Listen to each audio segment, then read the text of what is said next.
Hey, good afternoon, everyone. Welcome to the information session today. We are just going to give it a few minutes more for more people to join in so that we can at least have a very full house before we start the presentation. Thanks again for responding to this. I believe that at the end of this meeting, a lot of questions would have been answered. There will be a lot of clarification with regards to our admissions process for the September 2025 intake. And I believe that at the end of this session, a lot of us will walk away with an accurate sense of direction, what we need to do at every point in the admission cycle. Um, we want you to feel free to ask questions while we're waiting for others to join in. We have the Q&A chat box where you can drop your questions. You don't have to wait until the end of the presentation to drop your questions. If you think you have a question just now, please feel free to drop your question immediately. You can type it in the question and answer chat box. We will answer the question and answers at the end of the presentation.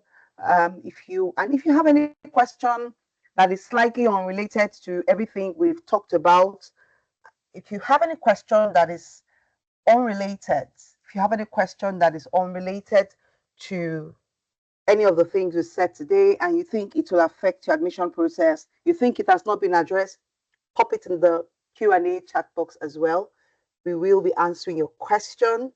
And while we're waiting for others, I just, before I introduce my other colleagues from the University of Salford who are here today, just a little housekeeping.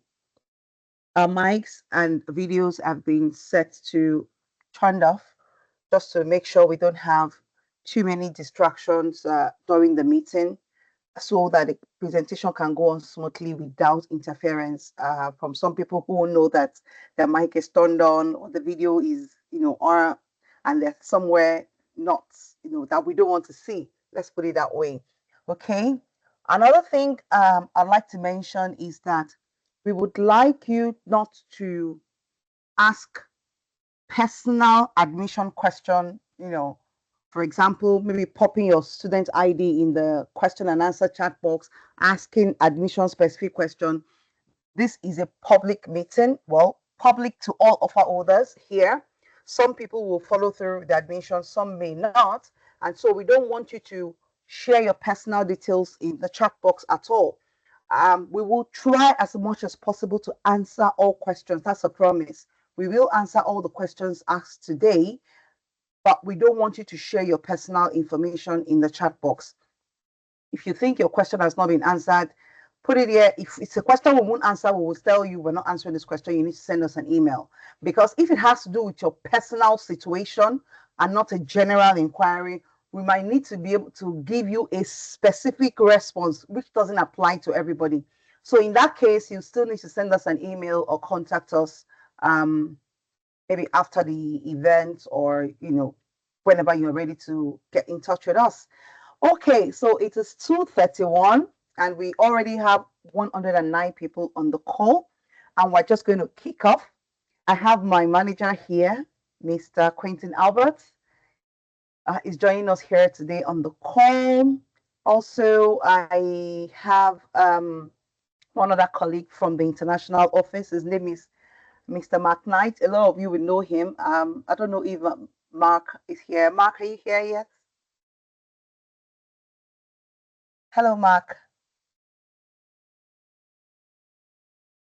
Okay, let me do a quick check. I hope we can all hear me loud and clear. Please, if you can hear me clearly, can you just say, yes, I can hear you in the chat box? So I don't think I'm talking to everybody, but I mean, nobody's hearing me. Thank you. Thank you very much, Faith. Thanks for confirming that. Okay, everyone can hear me. So we have Mr. Mark Knight here. Most of those emails for those who already have their classes. Thank you for confirming, Darlington. Thank you, thank you, thank you, guys. Okay, so for those of you who have gotten to the class stage and you received that precast email, complete your CRA. That's Mr. Mark Knight. That's someone you want to, get to know. All right. And I also have, like I said earlier, I also have my manager here, Mr. Quentin, um, is here as well. So in the course of the presentation, he will be answering some of your questions already. And let's see how this goes. I hope everybody walks away from this session feeling a high sense of direction, and then you know exactly what to do. So we are all welcome to this presentation. I'm going to share my screen now. And once it comes up, just let me know if you can see my screen. Okay. Okay. So I'm sharing my screen now, and I hope we can all see the screen. So welcome everyone to our May 2025 information session. We believe we're going to have at least one more before the September intake, but we're going to make today's one as detailed as possible. And like I said earlier, the goal of this meeting is just to ensure that you walk away with clarity with regards to what you need to do about your admission at the University of Salford. Okay.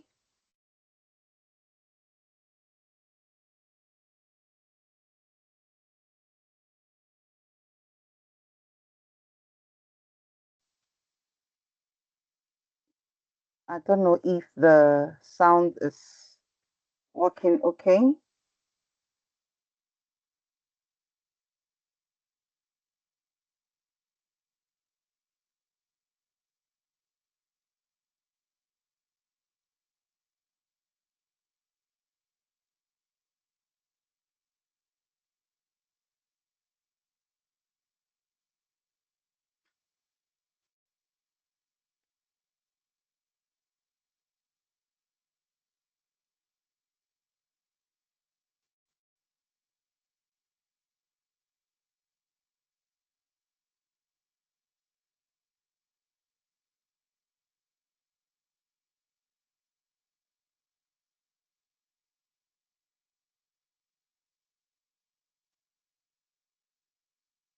Yeah. And that's our slogan at Salford. We say that you're unstoppable at the end of our program. We're just going to play another video just to introduce us to you. I hope the video plays okay.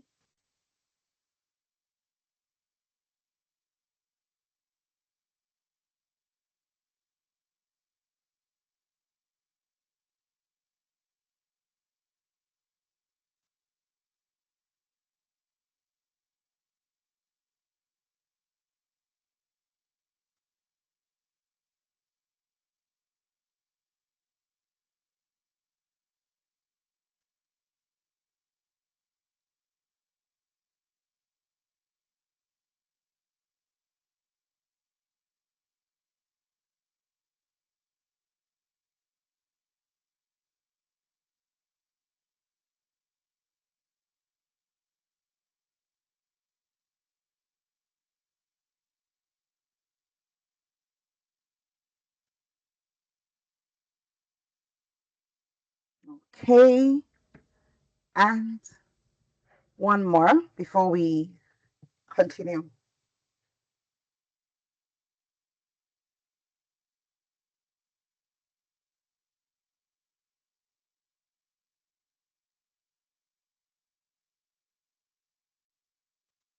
Um, okay. My manager just said the sound is not working. I don't know why that is. As much as possible, I'm just going to check. Let me be sure that we're sharing with the sound. Okay.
right. Thank you for taking time to listen to that.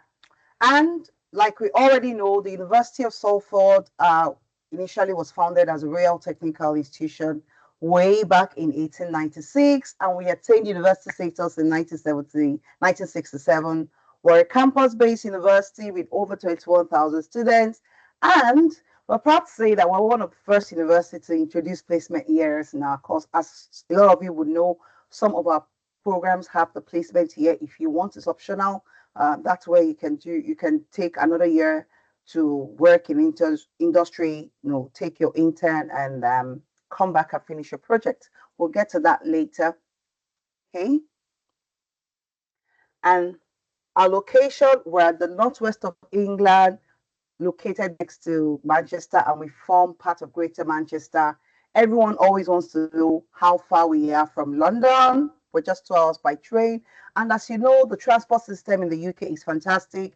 We have direct links throughout the UK, and we have a huge airport, the Manchester International Airport, which is actually central to a lot of location. You can come in from Doha, you can come in from, well, for those of us who have transit visas and maybe you have a US visa or other citizenship, can come in through, places like uh, I think the way when you take KLM coming through, what's that airport called now? I can't remember off the top of my head. So I mean, Manchester International Airport is well linked. So irrespective of where you're coming from, we're well located.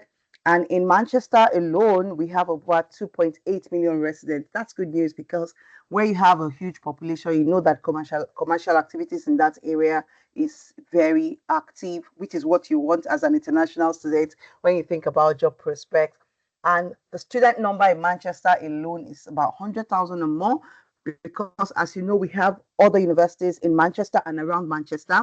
And Manchester itself is famous for its science, technology, culture, art, and of course, football. Nobody talks about Manchester without talking about football.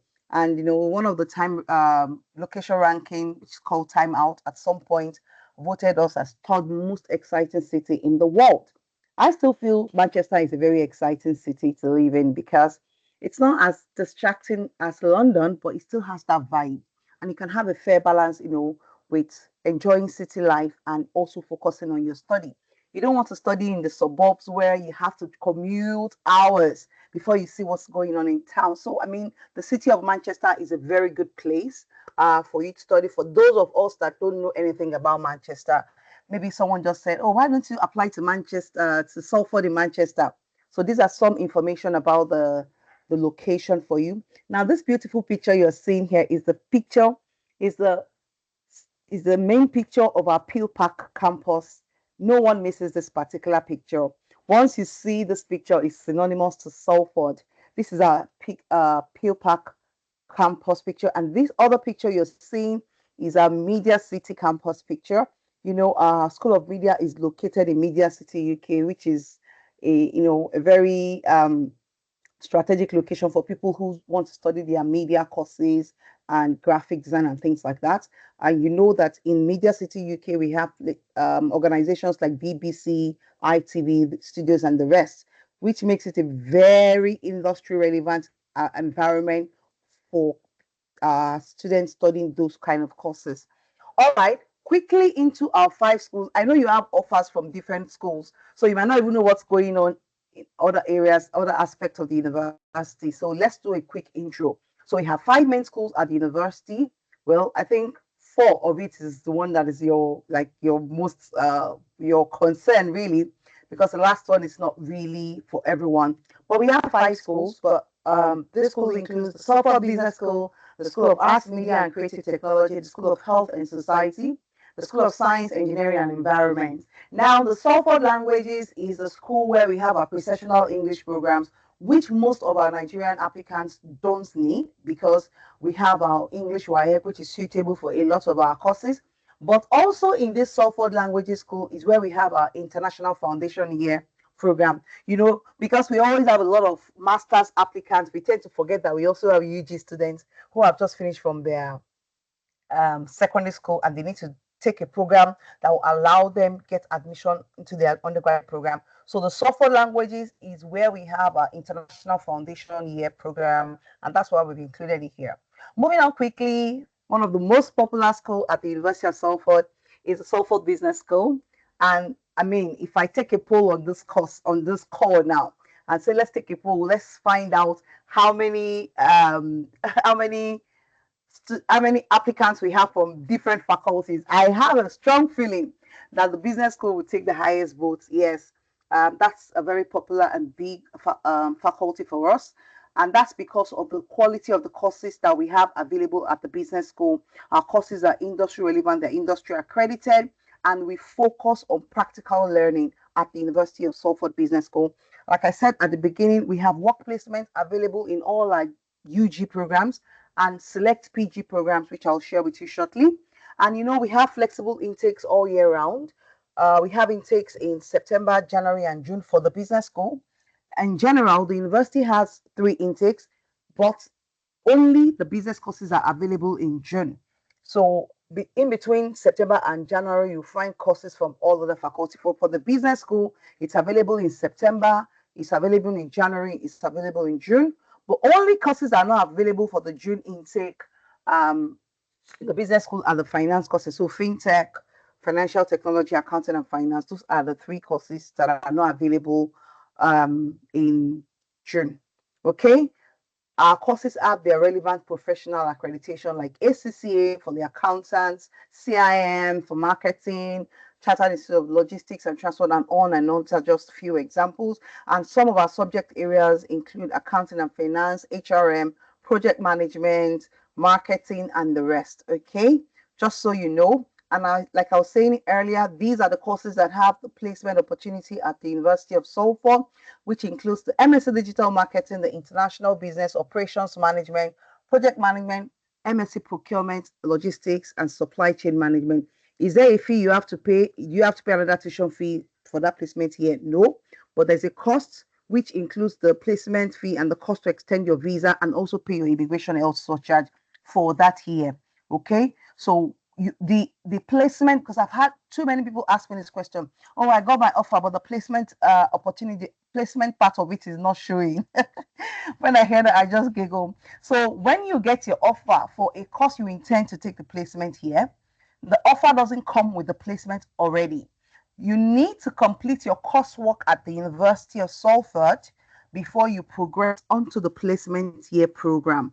So like the business school already told us, before you finish your program, you start identifying with the support of the school places where you can do your 1 year placement or internship, wherever it is. Sometimes it's paid, sometimes it's not paid.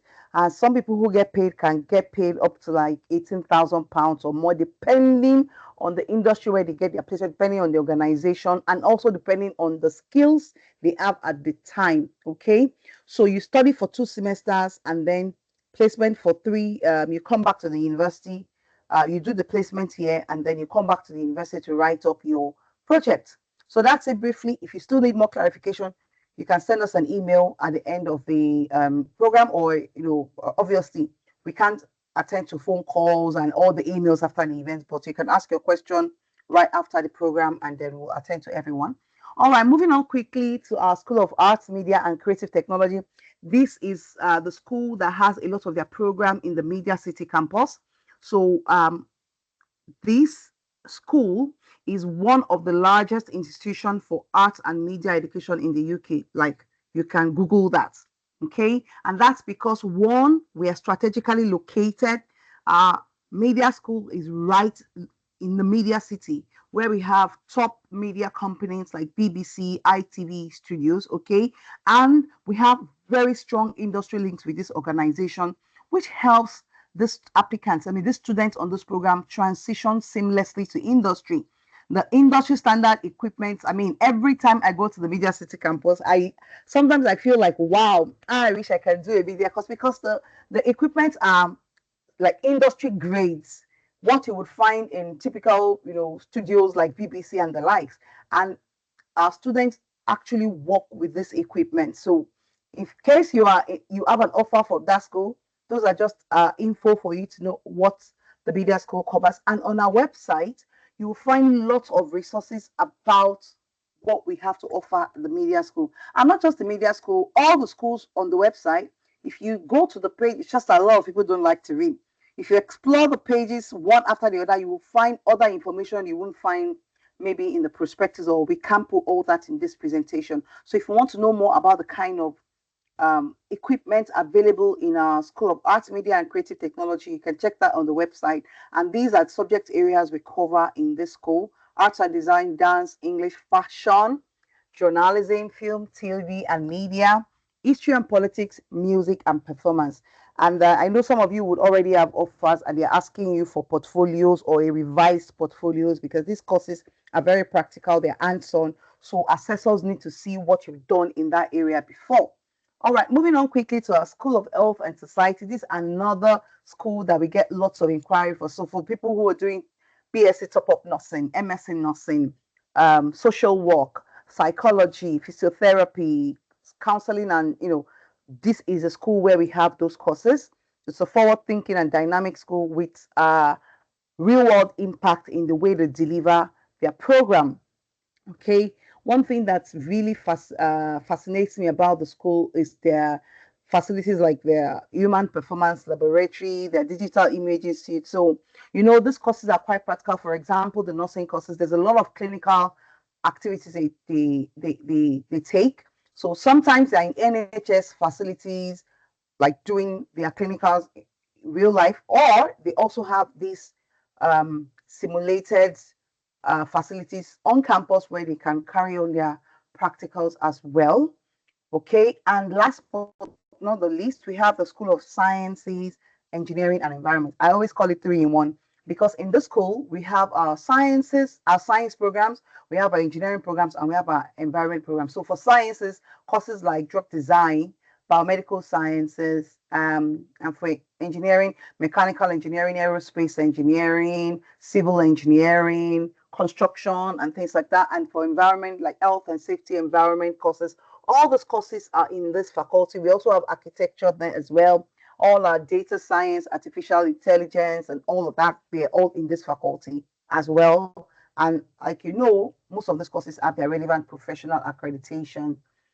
All right, I talked about Salford language at the beginning. Our focus here will be the International Foundation Year Program, which is meant for people who have just completed their high school, because you can't get admission directly to the undergraduate program just with your WAEC or NECO result. You need to do further studies, and the 1-year foundation program is that program that you can do to move on to the UG program. Okay, moving on to why we are here today. All of us on this call are here, I suppose, because we have an offer of admission from the university. We have 2 types of offer letter. We have conditional and unconditional offers. Please ask your questions in the chat box as we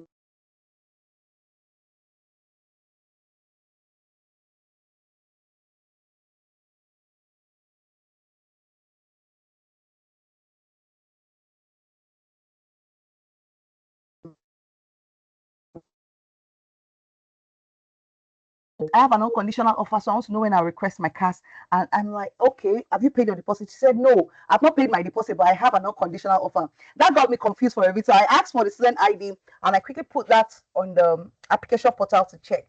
I said, oh, you have an offer, but it's still conditional because your tuition fee. Said, well, it's just the fee. At the University of Salford, all our offers always come as a conditional offer. Okay, so if you currently hold a conditional offer, you need to ensure you meet all your conditions. Sometimes they're asking you to write your personal statement. Sometimes we're asking you for a reference letter. Sometimes we're asking you to re-upload some documents you've uploaded before, maybe because it was not well scanned or they're not legible enough. One thing or the other. Always make sure you either check in your application portal or you check on your offer letter. They list it on the offer letter sometimes. And if your application has been completed through an agent, you can also check in with your agent. They can log into your portal and see whatever is outstanding and all. Okay, ensure you read through your offer letter. I said on this call today, I'm going to, after including those who already have unconditional offers, including those who have their CASs, including those who have applied for their visa. Please, please, please, please ensure you read the terms and conditions of your offer letter. Well, for those who have not, confirmed their place on the program, you can ensure you read it before you pay. But any offer holder on this call should have read the terms and conditions, because we all make plans and expect everything to go seamlessly, but sometimes things happen, life happens, and might have to put a pause on plans. But then you need to know what the university's terms and conditions are. There's sometimes people can't continue again because there's a family emergency and they're asking for refund. Please read the terms and conditions in your offer letter. And where will you find this? You will find the terms and conditions as a link on your offer letter. So if you're checking it on your laptop or your tablet, whatever, you would find terms and conditions in hyperlink. Click on it, and it takes you to multiple documents that you read about refund and different things, fee increase and stuff like that. Okay. All right, moving on.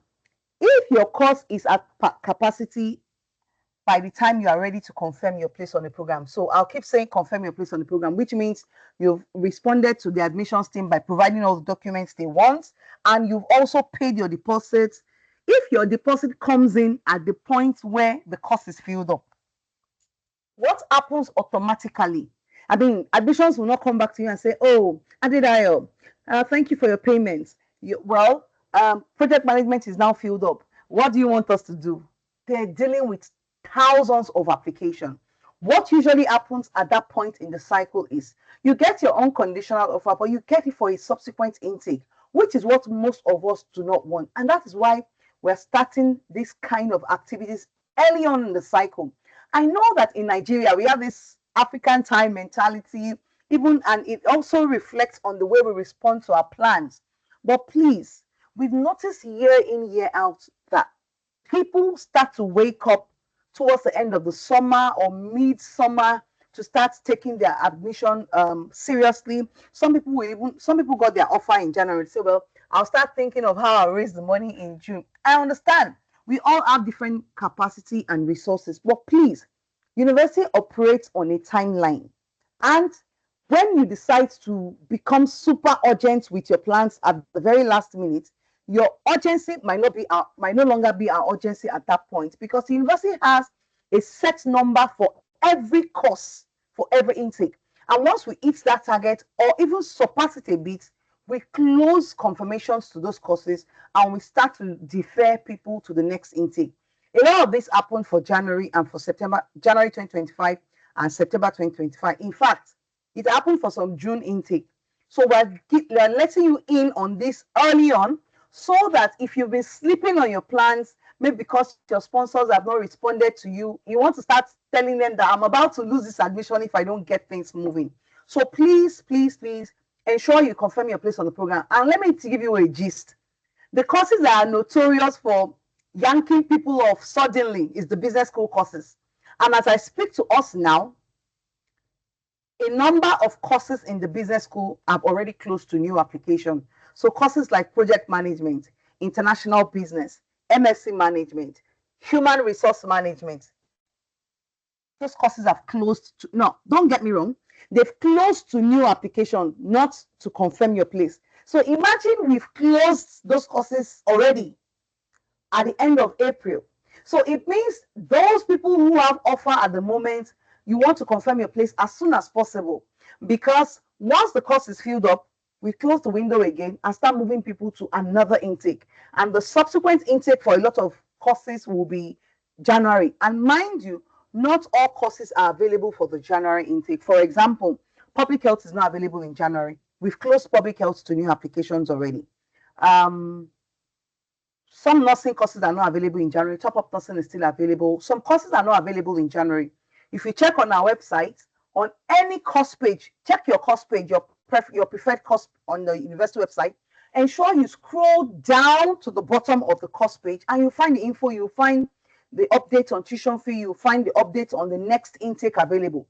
So as we are moving on, as we are preparing for this September intake, if it looks like your plans may not fall in place as you want, please go and check our web pages, the course page for your program, to see the next available intake. The fact that we have January intake does not mean your course is automatically available in January. So please, so you don't get disappointed, just in case your course is not available in January, if you defer, your course is only available in September, you might want to give it all your best now, okay? If you don't want to wait another year. Another thing is if you think you can't continue with your admission process for September 2025, we understand. I mean, there will always be another intake. You can't defer your offer. Okay, we'll come back to how you can defer your offer later. If you currently hold an unconditional offer, it means you have met all your offer conditions. Like maybe you've submitted the extra documents are asking from you, you've paid your £5,500. Let me say something about this tuition deposit. This, in the last 5 working days, I've received not less than 10 emails of offer holder saying, "Oh, I'm eager to pay my tuition fee now. But you see, can you just reduce the deposits to like 4,000? Let me just pay 4,000, and by the time I get to the university, I'll pay the rest." You know, sometimes when I read those emails, I understand.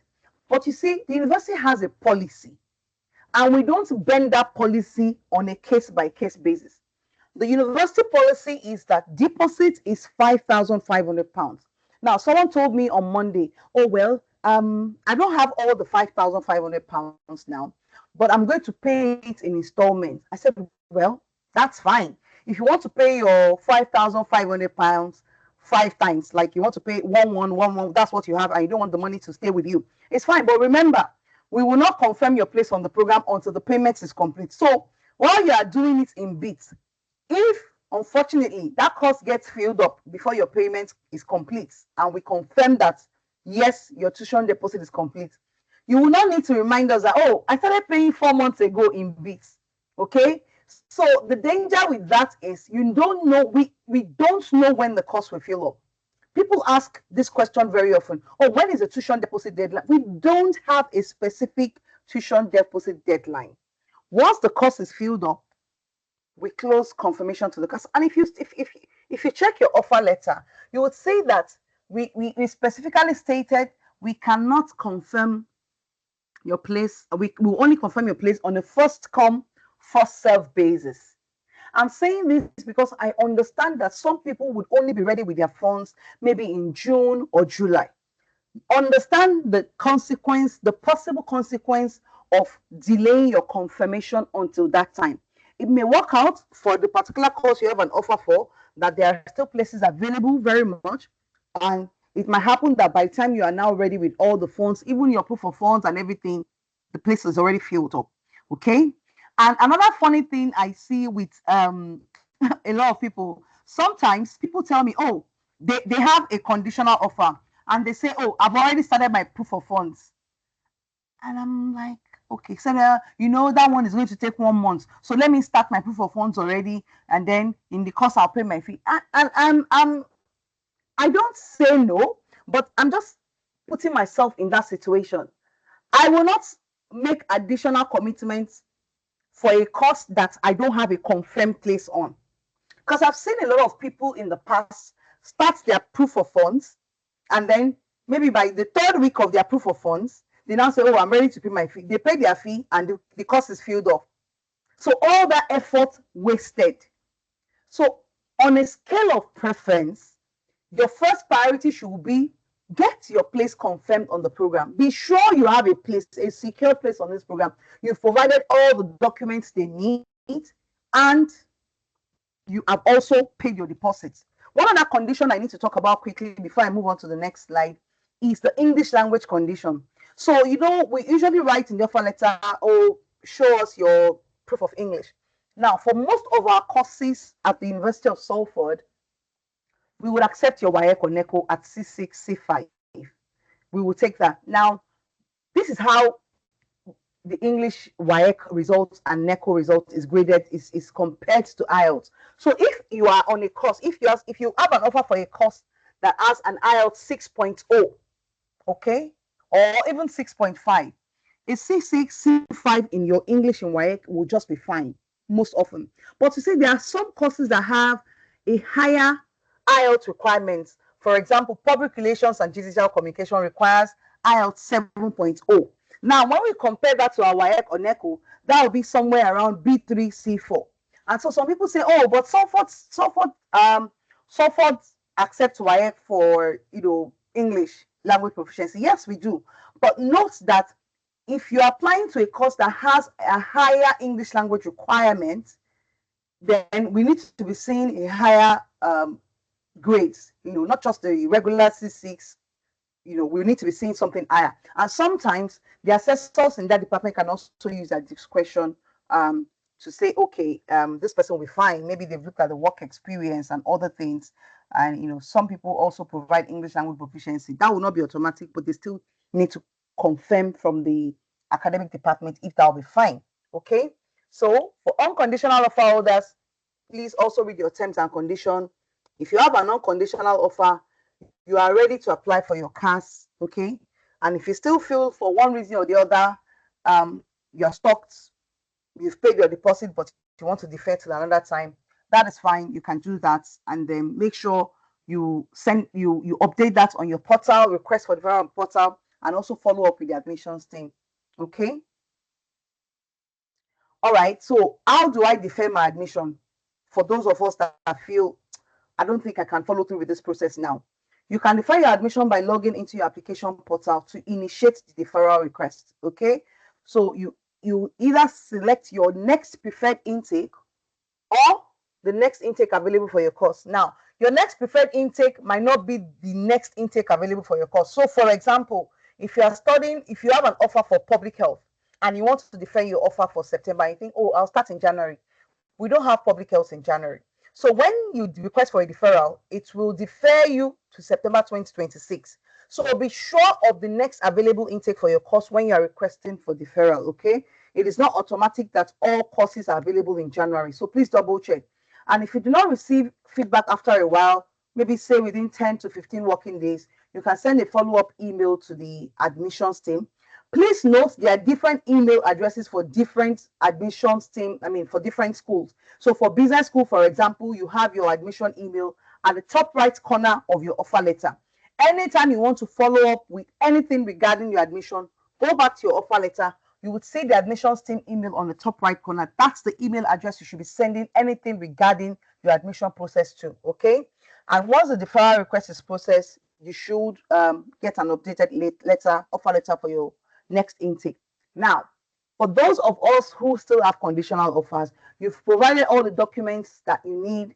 Now you want to pay your fees. How do I pay my fees? This is the next top question I receive from our prospective applicants. How do I pay my fees? First of all, let me start by saying at the University of Salford, we don't give bank details. We don't give bank transfer details. We used to so many years ago. And as a result, some people still have, especially people who have finished from Salford so many years ago, some agents who had worked with us in the past, they still have that bank details. And we still see that some people still circulate that detail. We no longer use bank details to accept your tuition fee. We only have two approved payments methods, which includes paying online with a debit or a credit card. As long as the card can take international payments, you are fine. Unfortunately, in Nigeria, our regular ATM debit card will not be able to complete this. However, you can still use your USD card for those of us that have USD accounts, because even if you have a GPP account, most banks will not issue you a pound card. I think, except I heard maybe Standard Chartered does. I don't know. But a lot of commercial banks, a lot of banks will not issue you a pound card. What you will find is a USD card. And you can also use that to pay your tuition fee if you can fund it accordingly. And you need to go to your bank to ask questions. We can't answer questions for how your bank will do this for you. No, banks in Nigeria operate differently. The way Access Bank will operate is different from the way Sterling, Fidelity, GT. So anything that has to do with bank inquiry, please go back to your bank and ask them how it works. Now, if you're going to be doing bank transfer, like, oh, I don't have an international card, I don't have a DOM account, I don't have a USD card, and I don't have anybody abroad who can help me. Because what happens with option one is a lot of people don't have an international card here. Then they decide to employ the help of their family and friends all over the world, not only the UK, okay? You know that outside Nigeria, a lot of international cards work. But if what you have is just your regular Naira account, you can still pay your fees. And how? You can pay your fee through Flywire. And that link is there. I mean, there's a link in your offer letter that takes you to the how to pay your tuition fee page on the website. Okay. When you click on that fee page, it takes you there. You see online payment, you see Flywire. If you click on Flywire, it's very straightforward. I know some people will say, oh, Flywire charges are high. Not exactly. Because if you think, oh, I want to go and get a USD card from my bank, before you go to the Aboki, because you will not, a lot of times you won't get cash from the bank because you still need to fund that account before you then make the transfer. Okay. By the time you go through all that process and calculate the cost, sometimes you might have spent more. So if you have a Naira account, you can still pay your tuition fee using Flywire. Okay. We do not accept cash. We do not accept UK bank transfer. Now, if the person who wants to use Flywire for you is using it with a UK account, it will not work. It will only work with your Nigeria accounts. Okay. And please note that Flywire transfers take sometimes like 2 days, couple of days before it reflects in your university account. So I get people who just call me and say, hello, Mr. Ida, I've just paid my fee now and I've not got any confirmation. Even Flywire will tell you, will inform you about the progress of your payment. They'll say, okay, now the university has received your payment and all that. What we advise is once you get your payment confirmation document from Flywire, ensure you send that to the finance team, okay? And like I said earlier, we don't have a deposit deadline. You just will attend to people on a first come, first served basis, okay? So for those paying online, I need to say a few things to us. Please, please, and please, that emphasis is needed. If you are using someone in the abroad, make sure you are using people you know. Why am I saying it with so much emphasis? In recent times, we've seen cases where people tell us, oh, it's my brother, it's my auntie. You know, in Nigeria, we're fond of calling, in this part of the world, we're fond of calling relatives. Some people who are not even blood related, my uncle, my brother, my auntie, or my brother in the UK is going to help me pay. But we now find out that when things go south, that brother is not even like the brother in that definition of a brother. He's just a friend of a friend of a friend that knows somebody who has been to the UK 5 years ago, and that's their only point of reference. And sometimes when things go wrong, that's when we realize that they are not even related. If you are going to use somebody's card, ensure it's someone you know, someone you can track, and someone that you can hold accountable. Because sometimes some of these transactions, I mean, someone has used a stolen card to pay someone's fee before. And when the owner of the card finally reported, of course, the university has to refund the money. And now the person is at sea. We can't find the person who paid money to someone abroad can no longer find that person. So this is not us. This is not me here discouraging you from using online payments. I would use online payment to pay my fees anyway, because it's instant. Confirmation is instant. It hits the university account like immediately. But please ensure if you're using a third party, is a trusted friend, relative, know and make sure you have their permission to do so. And you know, sometimes not even sometimes, a lot of times the finance team will ask you for details of the card holder. And I always advise that when you want to initiate such transaction, ensure you contact the finance team and they will guide you through that process. Okay. And you know, when you pay your fee, please note that these processes at universities, they are not instant. So when you pay your fee, it doesn't just instantly reflect on your student record, and your unconditional offer doesn't get instantly done like that. So this is how it works. The finance team is not the team that will give you your unconditional offer, it's the admission. So when you pay your fee, that goes to the finance team. They confirm the payment, they update it on your record, and once your record has been updated, the admission teams get to know that, oh, this applicant's fee has come in, it's reflecting on their record, and then they double check to see, are there still any other outstanding condition apart from this fee? Oh no, there's no condition, and then they issue your unconditional offer. This thing I just said to you under 30 seconds can take a couple of days. Sometimes it can take up to a week. Okay, so please note that when you pay your fees to us at the university, we don't instantly issue. Everything doesn't just work like that instantly on autopilot. It takes a while. But if you think it's taking too long, maybe it's taking longer than 5 days or so, please feel free to send an email to the admissions team. I've told you your email address to contact is always on the top right corner of your offer letter. Okay, and if you're paying through bank transfer using Flywire, it's very easy. Log into the Flywire page. You cannot make payments from a UK bank account using this option. And then the form is self-directed. Just fill the form as it comes up. It takes about 2 working days or so for the funds to clear into the university's account. And again, once that is done and you have the payment confirmation document, send that document to the finance team, income-treasury@salford.ac.uk. And once the finance team confirms your payments and your records are updated, the admission team will be in touch with you with your unconditional offer letter. I hope I've been able to answer questions around fee payments and all of that. Okay. If you think there's still an additional question you have, please let me know and I will answer that question for you in the course of the presentation. Okay. Some FAQs. What are the available payment methods? You already have the answer. Online payment, bank transfer through Flywire. Is there any discount for full tuition fee payment? Yes. If you choose to pay in full, we offer a 3% prompt payment discount on the net fee remaining after the scholarship has been applied.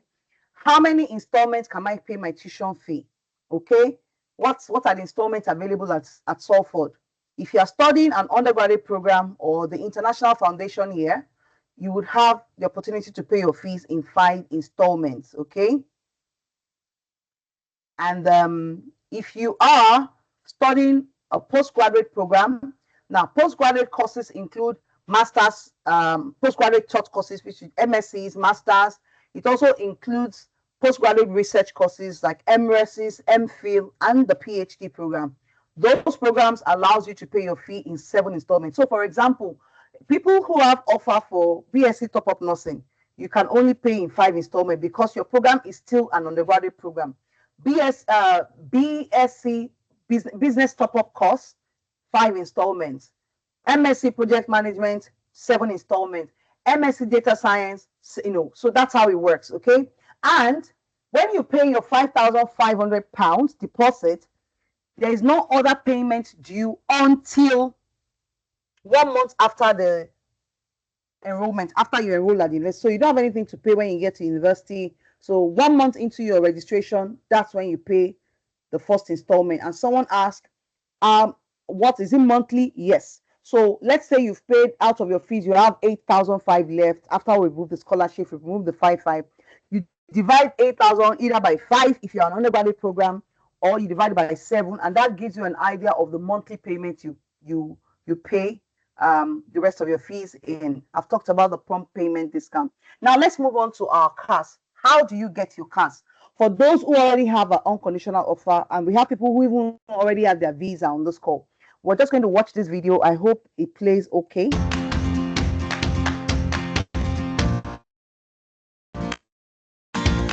A Confirmation of Acceptance for Studies, or CAS, is a unique reference number you receive from us to confirm we will be your student immigration sponsor.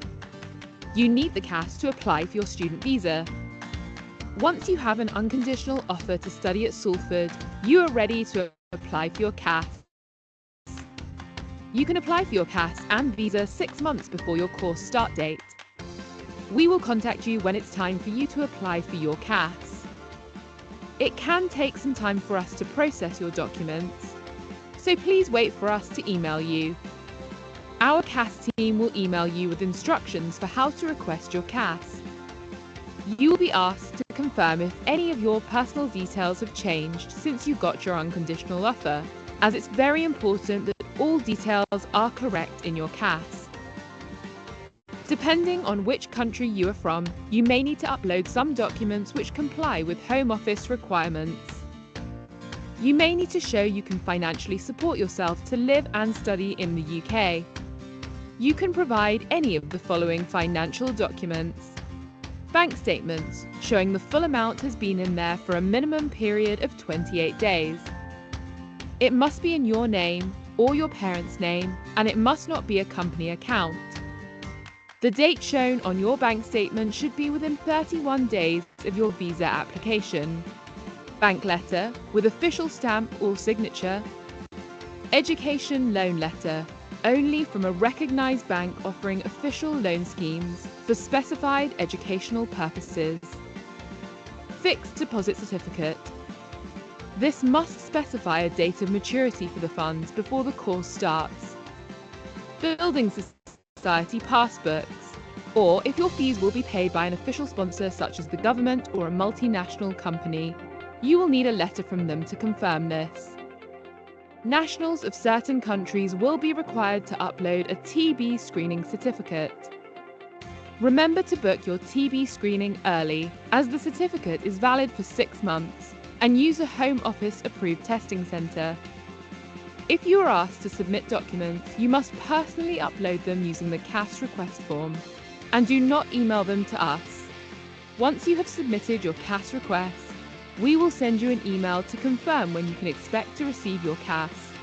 Make sure you upload all the correct documents, otherwise this can cause delays in getting your CAS. You can then use the CAS to apply for your student visa.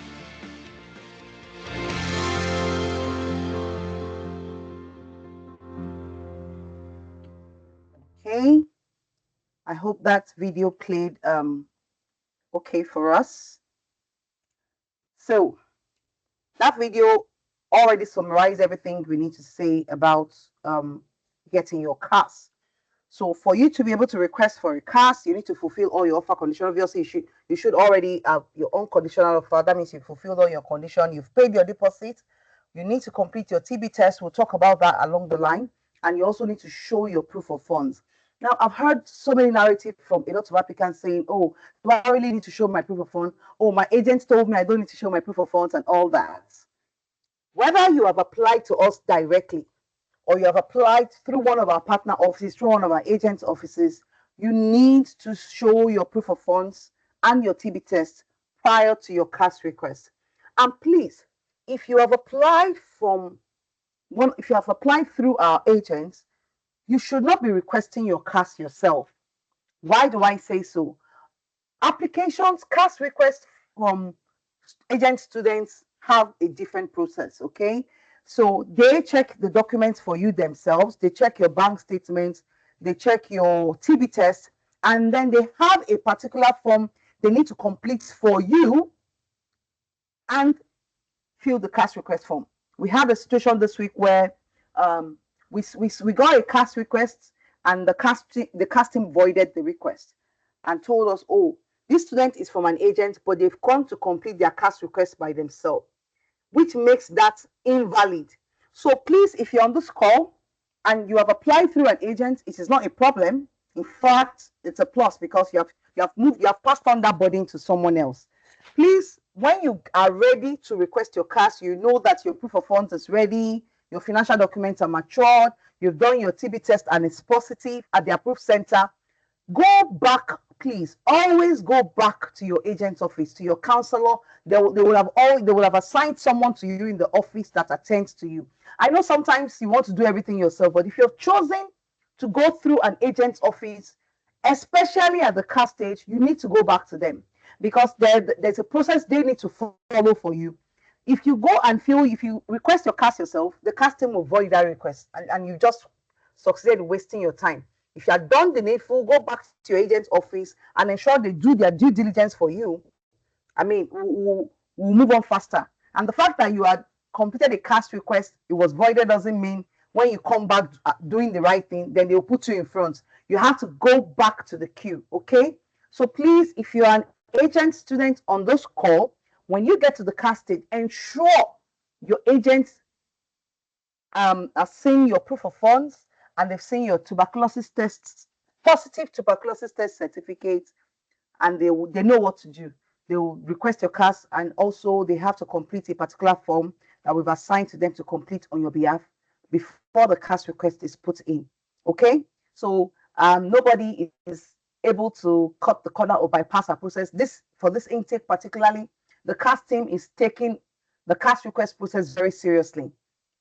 Another thing I need to say before we move on is that for your bank statement, I've seen too many people who just think, oh, let me just submit my bank statement, even though it's just 27 days. After all, what's there between 27 days and 28 days? And the CAS team will come back to you to say, oh, you submitted a bank statement that shows that the money has been there for 27 days. Please provide the fact that you submit that bank statement in a hurry, it doesn't expedite the process for you.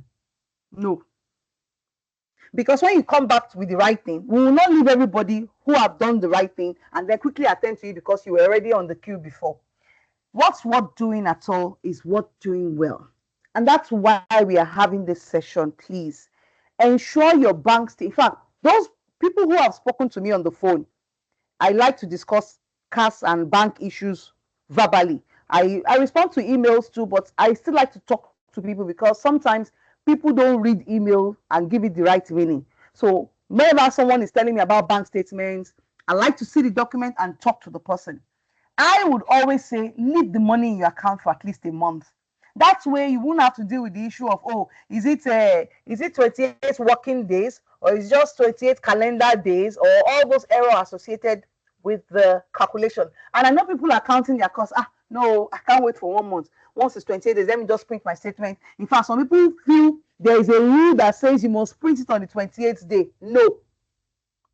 Okay, we will get to that. But just please take note of all these little instructions. These are the things that waste your time. And I know a lot of people on this call will probably be paying their fees maybe towards the end of this month. And then you only be ready for your CAS. By the time you are ready in June, July, the volume will have been so much and the turnaround time will be slower. So that's not a time you want to do things wrongly. You want to get it right the first time, okay? So now, how do you get your CAS? Check that all your personal information on your unconditional letter is correct, your name spelling, your passport number. Some people get their CAS. That's when they now realize that, oh, my passport number has been wrong all along, or something is wrong, or your names are not consistent. Please check that. And if your details have changed in the course of the admission, maybe your name has changed, or you did another passport because the one you started with already expired, you can always send an email to us, to the CAS team, and they'll update your record for you, okay? And of course, if it's a case of a new passport, you need to send us the copy of the new passport, for example, okay? And use the subject header CAS correction, all right? And remember, as soon as you have your own conditional offer, you're ready to apply for your CAS if you have your TB test ready and your proof of funds ready, okay? Now, when you get an unconditional offer, shortly after that, you will get an email from the CAS team with instructions on how to apply for your CAS, okay? And your CAS, you can apply for your CAS on our Salford Advantage link. The email you will get from the CAS team will already have this information. Those who already have their CAS understand what I'm saying. So once you get your unconditional offer, after a while, you will get an email from the CAS team asking you to apply for your CAS, and to come with all the instructions, okay? Once you're happy that your details are ready and you upload your financial document for people who have applied to us directly, if you have applied through an agent, you don't need to upload your financial document or TB test. Go back to them. They will do all that assessment for you, and there's a form that they would upload for you, please. If you have gone through an agent and you decide to want to do everything yourself now, you are just delaying the process, okay? And then ensure that documents you are uploading are clearly scanned, they are visible, because failure to do this will cause delays in us processing your CAS.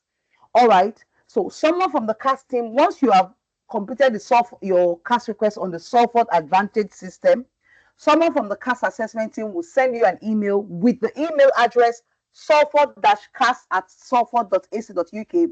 They will confirm to you exactly when you need to get your CAS. They'll say to you, oh, we'll get back to you on XYZ date with your CAS. Do not contact us before that date. So let's say the CAS team say they will get back to you by close of work today. What I will recommend is, if by close of work today, they don't get back to you, don't need to send an email today. You can give it even one more day tomorrow, if you don't mind. You just give 1 more day. And if by Thursday you don't still have your CAS, send an email at the close of work to follow up, okay?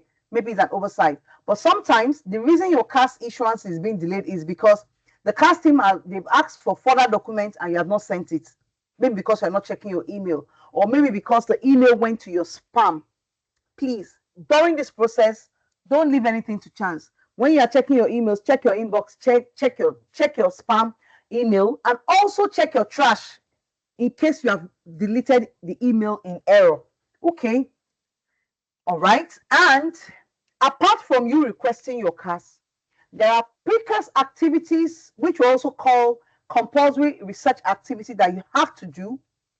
And the international team staff need to confirm to the CAS team that you have completed these activities before they issue your CAS. So even if it's already, let's say they said they'll get back to you by close of work today, and you've not completed these pre-CAS activities, you'll be wondering, why have they not issued my CAS? That's because the CAS team have not gotten confirmation that you have completed the pre-CAS activities. You would normally get this email from the international team from an email titled IRD-Africa, and it will tell you you have your unconditional offer and you need to complete so and so activity. There's usually an attachment and a document attached with some pre-visa counseling question which we expect you to practice. Now, you do not need to actually send answers to this question to us. No, these are questions we just, because the UKVI does not expect us to prep you for your visa application. No, we're not supposed to do that.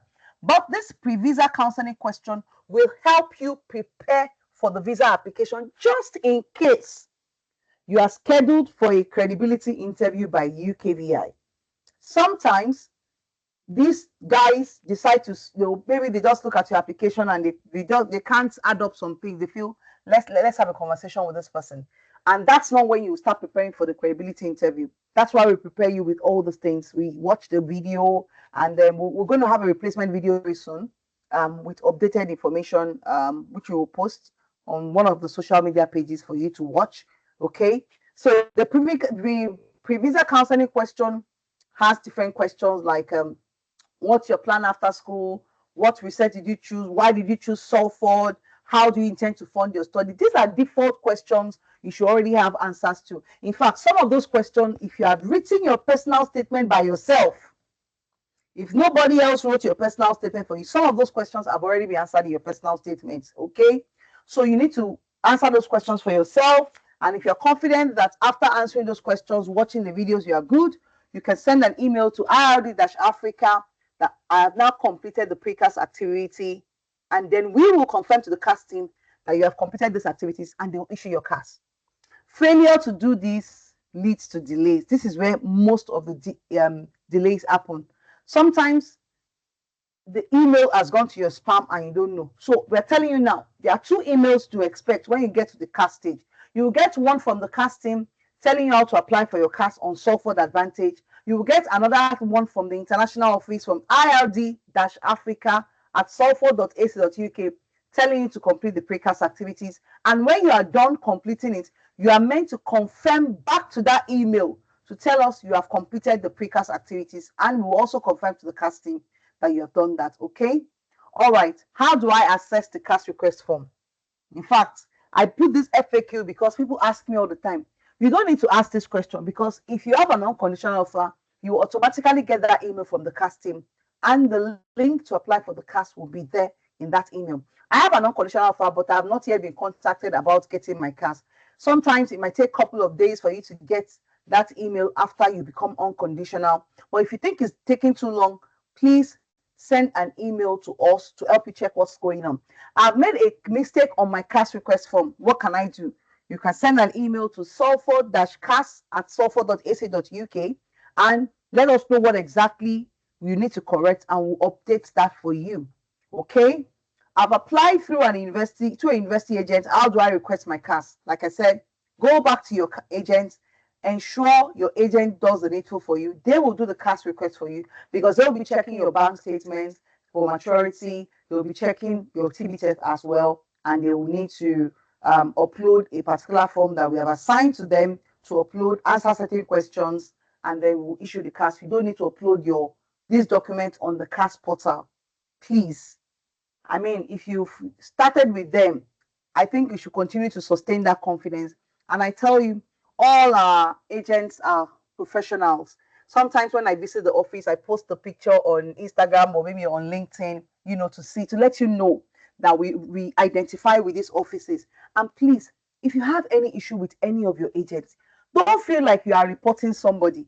when you come to us and tell us what the problem is, we're not going to go and tell them, oh, why are you people? We're going to look for a way to mediate in the situation such that it's a win-win for you and for the agent's office. It is not to cast aspersion on anyone. Because I've seen that sometimes people are having issues with their agent's office and they're not talking.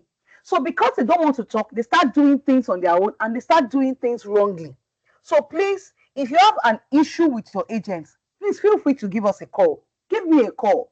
Send me an email. You can send us an email and then we'll help you resolve what the issue is. How long is your CAS valid for? It's valid for 6 months, okay? I have a conditional offer study at Salford. Where is my CAS? Somebody asked me that question. That's why I put it here. You need to meet all your offer conditions first, which includes paying your deposit before we issue your CAS. Okay, I think we've tried to. I'm experiencing a delay with my CAS. What should I do? Or the CAS team said they will get back to me on a certain date, but it's up to 1 to 3 days after that deadline. What should I do? Like I said earlier, I think if they say they will get back to you today, give it another 1 day. If they've not come back to you 1 day after that day, send them an email, okay? But ensure that while you are waiting, you have done all that you need to do. You have checked your email that they've not requested for further documentation. You've completed the precast activities and you have confirmed back to ird-africa@salford.ac.uk that you have completed the CRA, okay? After all this is done and there is no feedback, please don't keep quiet. Send the follow-up email.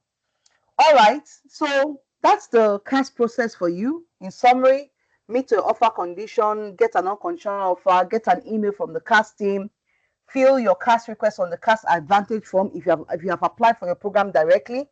If you have applied through an agent, go back to them. They will do what they need to do. The credibility interview process is not an actual interview. It is us preparing you ahead with some pre-visa counseling question, which you must be able to answer for yourself. You don't need to send us the answer. If you have problems answering any of the questions, please get in touch. We can, listen to you and give you whatever support you need. And once you're happy, everything is okay, upload your financial documents and TB test for those who have applied directly on the system called Advantage, and then the CAS team will be in touch with you. That's the CAS process in summary. Okay, now for people who have their CAS and asking, how do I go about my visa application? Let's just watch this quick video. I hope you're not tired yet.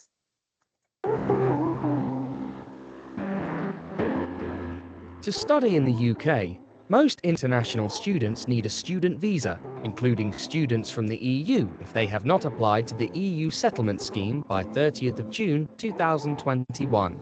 This video will explain how you can apply for your student visa from overseas once you have received your CAS. To get your visa, you'll need to pay a fee, including an application fee and immigration health surcharge to get access to the UK's National Health Service. You'll also need your CAS, current passport, which should be valid and include a blank page for your entry clearance visa to be printed on, financial documents, if required, TB screening certificate, if required, and your ATAS certificate, if required for your course, your academic qualifications and English language certificates. Once you have an unconditional offer and have received your CAS, you're ready to apply for your visa. You can apply up to 6 months before your course start date. For example, if your course starts in September, you can apply from March. Allow plenty of time, as it can take up to 3 weeks to get your visa from outside of the UK, or sometimes even longer in busy periods like August and September. You can check if your visa application centre offers faster services too. You must apply online for your student visa, and you may be required to go to your local visa application centre to provide biometric information. Complete the form carefully, taking care to check anything you don't understand. Remember to include the details of any dependents who will move to the UK with you. After you submit your application, you may be required to attend a visa interview. It is essential that you prepare for your visa interview, or you might not get a visa. During the interview, you may be asked questions such as, why do you want to study at the University of Salford? What do you know about the location of the university and the city of Salford? Why do you want to study in the UK? Why do you want to study your course? You should have a look on our website or attend events for more information about your Home Office will want to know that you have a genuine interest in the course. If you are using an agent, they will be able to help you, or speak to our team if you need any more advice. Good, and we can't wait to give you a warm welcome to the University of Salford soon. Okay, I hope that video played okay for you. So that's a brief summary of how to apply for your visa, but let's just go through one after the other. What do you need to apply for a student visa? You need your CAS. Some people who are studying some engineering courses, some courses, it will have been indicated in your offer letter that you need an ATAS. Anyway, you won't even get to the point of requesting your CAS if you don't already have your ATAS. This doesn't apply to everyone, okay? So, and please, for those who you can see that you need an ATAS on your offer letter, please start that ATAS application already, okay? ATAS website will say it takes 30 days. Sometimes it takes longer than that. So imagine you intend to apply for your ATAS somewhere this month, middle this month. You won't get a feedback until mid-June. And just imagine how long more you have to wait. So for those of you who this applies to, check your offer letter. Don't get worried. If it's not in your offer letter, don't bother about it. If it's there, you know, do the needful. That's the ATAS link. Of course, you need your proof of English, which we would have seen. It should be one of the documents mentioned in your CAS, okay? And your academic certificate and transcript, whichever it is that you have submitted, it will be stated in your CAS as well. And of course, if these documents are not in English, we'll need to see certified translations of them. Your passport should still be valid at 6 months at the time you're applying for a visa. And of course, there should be a blank page where your vignette will be stamped, and any other documents relevant to your personal circumstance. And this is where I would say that this is where, you know, we can't, it will not be a one size, it won't be a one size fit all for everyone, because someone will say, oh, what's my personal circumstance? Everybody has a unique circumstance. For example, somebody might want to prove they want to include work documents, but someone else is an entrepreneur. You won't have the same type of documents. Somebody has a different immigration history. The kind of things the person will put in the application will be different from yours. So that last line is a very personal thing, okay? And there's no one size fits all. I tell people everybody's application is unique. Oh, this is what this person did, and they got their visa in 2 days. Focus on your focus. Look at your own personal situation and do the needful. Everybody's journey is different. Everybody's story is different. Okay. So when it comes to documenting personal, other additional personal documents, be sure that documents you're putting are authentic and they're valid. Because one thing I've seen with the UKVI is sometimes you include a document that has no business in the visa application, and you think, and maybe there's a problem with that document, and you think, okay, even if there's a problem with that document, after all, it does not affect my study in the UK. You'll be shocked that even if that document is not useful to the application, as long as it's not valid and it's not authentic, that can be the, you know, the roadblock in the visa application. So please, I say less is more when you are packaging your visa documents. And if you have to put more and more documents, ensure that every document is authentic, it's original, and if they need to verify it, I mean, it's verifiable. Okay. Of course, your tuberculosis test has to be positive. That would have been positive before we even give you your CAS, and your financial evidence, which you know is popularly called your POF. When people say POF, POF means proof of funds. Your proof of your ability to be able to pay the remaining balance of your tuition fee and support yourself in the UK. And what we need to show this is your personal bank statement. Now, for TB test centers in Nigeria, there are multiple centers depending on where you are in Nigeria. You can't just take the TB test just anywhere in Nigeria. There are only 3 centers right now. We have one in Abuja, that's our IOM center. We have in Benin, IOM center as well. We also have in Lagos. In fact, in Lagos, we have 1, 2, 3. We actually have 5. We have 2 IOM centers in Ikeja GRA. We have the Q Life Family Clinic, we have St. Nicholas Hospital, and we have the consultant practice. Let me say this, but I have to be careful. Please carefully take this information I'm about to say. There are some people who attempted registering for a particular intake and they've done a TB test, but unfortunately, the TB test result was not positive. Okay.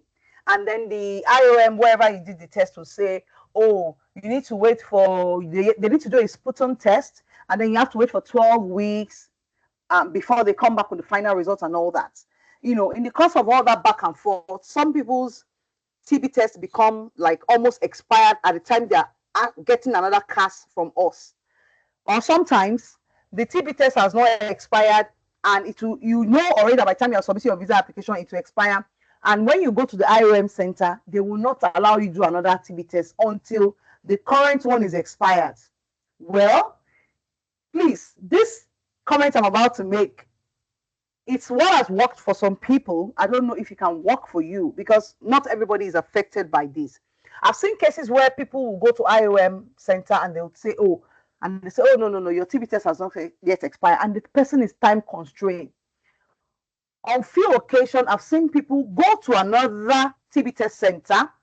You know, maybe they did it at IOM before, they go to another one, maybe they go to Q Life or St. Nicholas or the consultant practice, and they get it done for them without saying, oh, the previous one you have has not expired, maybe because they went to the same place where they done it. Please apply this question to time management, to use of time in this period. Don't just sit down there and say, I'm waiting. If you think that the timelines are skewed, they're not, ask questions, okay? If it's possible for you to do your TB test elsewhere, go elsewhere and do it, okay? So that you can save that time for your visa application. I mean, nobody wants to pay extra monies to expedite the visa process and all, but some people will have to at the end of the day. But if you have enough time to save, please do that as much as possible. So you can do it in Abuja, IOM. In Lagos, there are 2 IOM centers in the Ikeja GRA right there. There's Q Life Family Clinic, there's St. Nicholas Hospital, and there's the consultant practice. And of course, in Benin, there's IOM as well. You'll find the address on the website. You can Google this, you'll find them. You'll find their opening hours and how you can book the TB test online. All right, let's move on to POF. How much money do you need for your student visa? The total will be the cost, your tuition fee balance, and the UKVI approved living cost. So there is a cost that is predetermined for you, which is your living cost, and that is 1,136 times 9. It gives you 10,224. That is the amount everybody studying outside of London. University of Salford is an outside London university, so we're just going to focus on outside London living cost, which is 10,224. It is the same for everybody, okay? Now, tuition fee balance will not be the same for everybody. So when people ask me, how much should I put in my account? That's a difficult question because I don't know how much you've paid. Some people pay only 5,500. Some people pay all their fees. Some people pay 50% of their fees. Some people pay up to 8,000 as deposit, okay? Which means the balance of tuition fee will be different for everyone. So how do you do this calculation? I've done an example here. A tuition fee is £16,560. The person has a 2-2, so they receive scholarship discount of 2-5. If you have a 2-1 or a first class, you will have received £3,000 scholarship. By the way, these scholarships are automatic.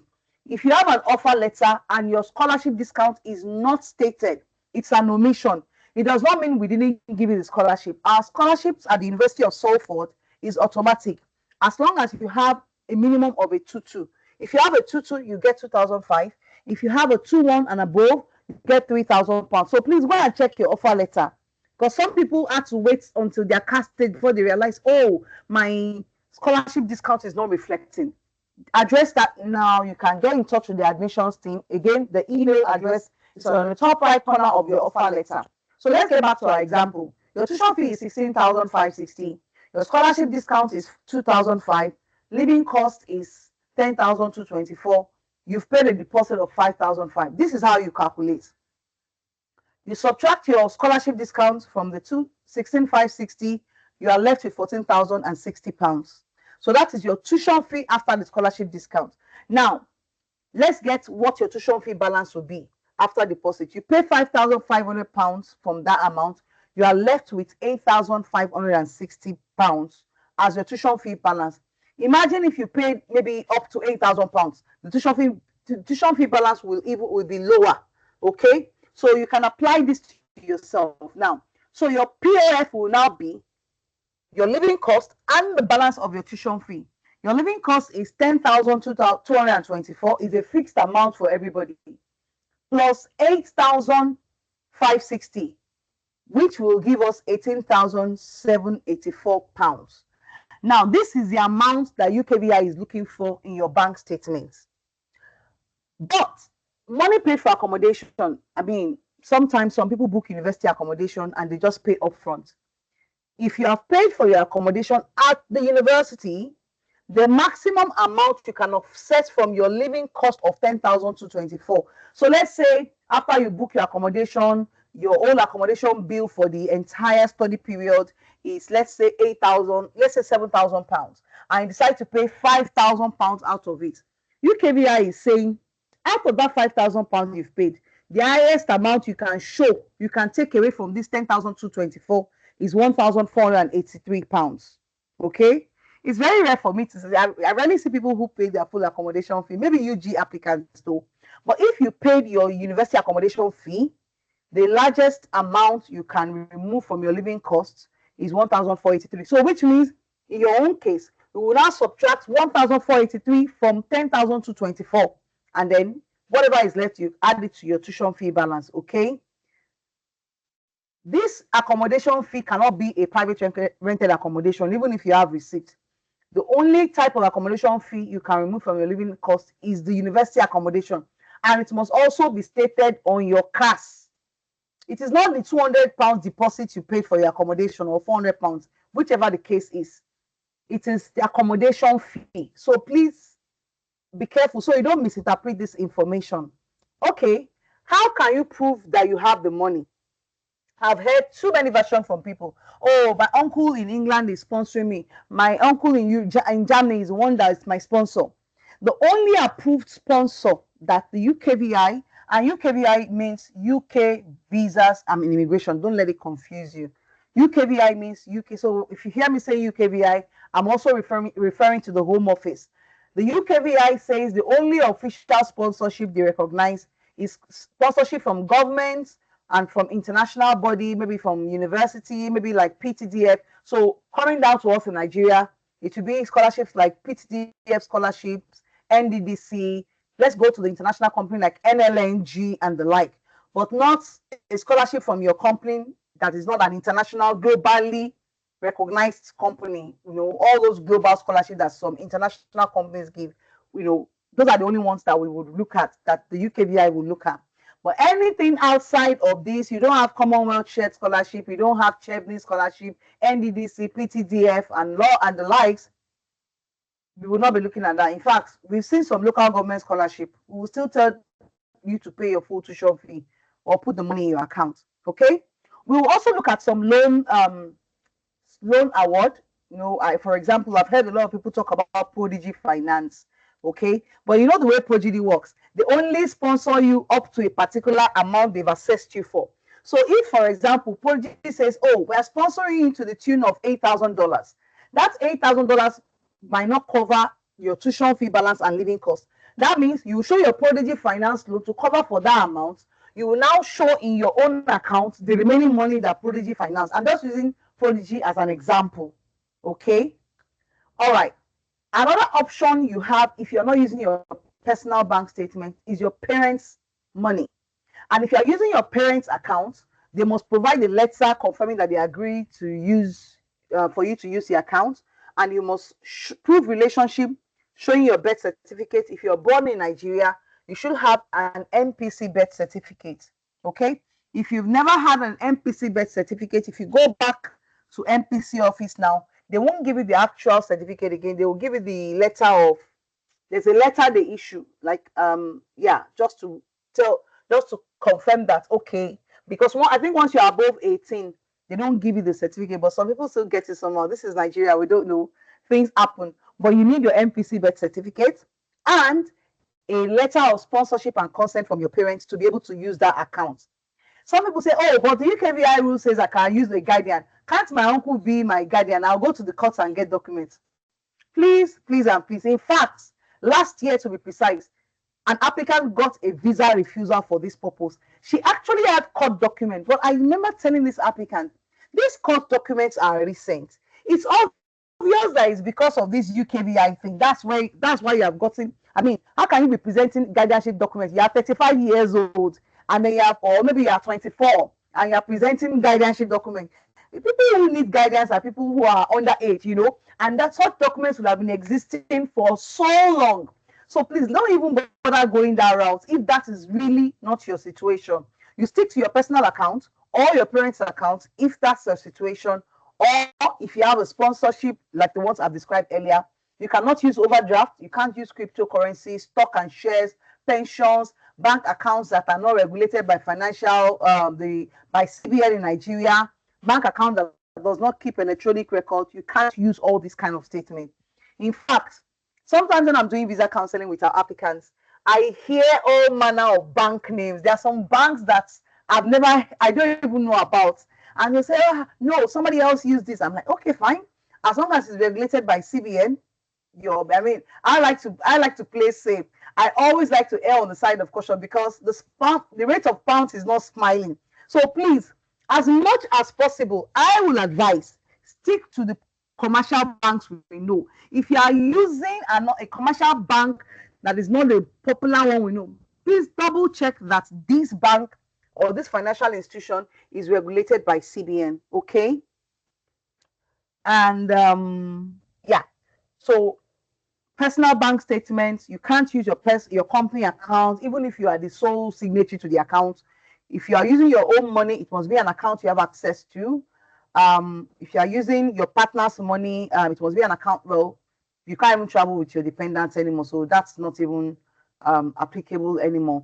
Okay. And the most important part is that the money must be in your account for 28 days in a row. So let me give this scenario. I need to show 50 million naira. After doing this calculation, the amount comes to 50 million naira. So today is May. What's today's date? Today is the 7th of May. So today I put 30 million naira today. And then on the 16th of May, I put 50 million naira. So that's 45 million. Then on the 20th of May, I put the remaining 5 million. And then I said, oh, Mr. Adedayo, I started counting from 7th of May. No. Your 28 days only starts to count when the money is complete. So if after calculating the exchange rate to naira, your money you need to show 50 million, for example, your 50 million must have been complete in the account. And then the next day, so if my 50 million is complete today, 7th of May, my day one of my 28 days is 8th of May. That's how to calculate. And you are not calculating working days. You are just calculating ordinary calendar days. So 8, 9, 10, 11, 12. You can even, there's a link. There are some links, time and date link you can use to calculate online. It doesn't matter whether it's public holiday. It's just calendar days, okay? And I would usually recommend leave the money in the account for at least a month. Some people just stop at that 28th day and they print out the statement in a hurry. Allow the money to breathe in this account, okay? I would say leave the money at least for 29 days and print your statement after that time. And this is what I usually recommend. If let's say today, 7th of May is the 28th day. On the 29th day, you can carry out a transaction on the account and then print out the statement the next day after that transaction. People ask, can I use the account while I'm counting? Yes, it's your personal account. You won't say because you are applying for a student visa, you won't spend money for your daily activities. You can use your account while you are counting your 28 days. As long as your activities in and out, your debit and credit doesn't affect the balance. So for example, I have 70 million naira in my account and the money I need to show you KVI is 50 million naira. As long as my account balance doesn't go below 50 million naira, I would tell myself as a personal rule, this account must not go below 52 million naira. So that at the 52 million naira mark is a red flag for me to do activities to the account. So you can continue to transact with your account as long as the balances don't go below. Because if your money goes below in the course of counting 28 days, you are supposed to top up the account and start counting your 28 days all over. The other option available for you will be, oh, I can't start counting all over again. Okay, how much deficit do I have here? You want to pay more fees.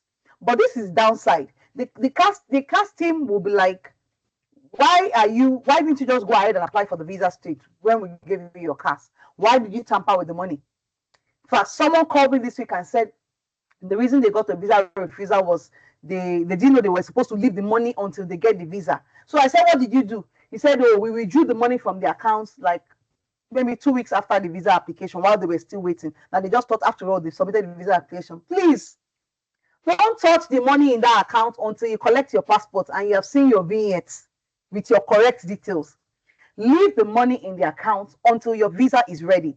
Some people will say, oh, can I use the same statement I submitted to the cast team? Yes, you can, as long as the statement is not too old. But I always advise, please print your statement the same week you're applying for your visa. It's free of charge. Some banks, you can even request it online in your email. After all, you are not submitting an hard copy. It's an electronic copy you are submitting. Whether you upload it yourself on the visa application portal or you seek for document upload at the VFS center, you are still uploading soft copies, okay, of your documents. So please always print out a fresh statement the same week of your visa application if you can, okay? But if you want to use the same statement, make sure that statement is not already more than a month old. But I would say err on the side of caution. If you know that your biometrics appointment is a certain time, upload, if you are uploading yourself, upload a statement within that same week. If you are seeking assistance at the visa application center, still print out the statement within that week as well. I hope that is clear. And of course, your bank statement must show your name, the name of the bank, how much money is in the account. And don't forget, the UKVI will be using www.owanda.com. That's a currency converter website that the UKVI uses to calculate the pound value of your money. Okay? All right. Okay, we talked about money paid for accommodation, so we can move on. Now, FX rates. That's another headache. When FX started going up from 1950, and it entered 2000 in April, a lot of people, especially for our June intake, had to go back to the finance to pay more fees because they didn't want to start counting 28 days or because then their money had fallen short, like had gone below because of the hike in the exchange rate. This is my advice. Anybody who has spoken to me about what exchange rate, I would say always exaggerate the naira rate you are using. You can use any currency to apply for your visa. You can use a naira account, you can use a euro account, USD, pounds account. But we know that a lot of us have naira accounts. If you have a naira account, you can tell that the FX rates are always fluctuating.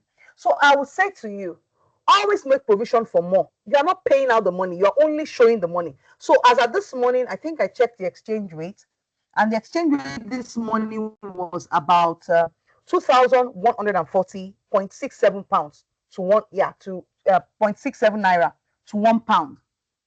If I put my 50 million naira in this account now, and it gives me a pound rate, I would rather use, for example, add maybe 200 naira to that rate.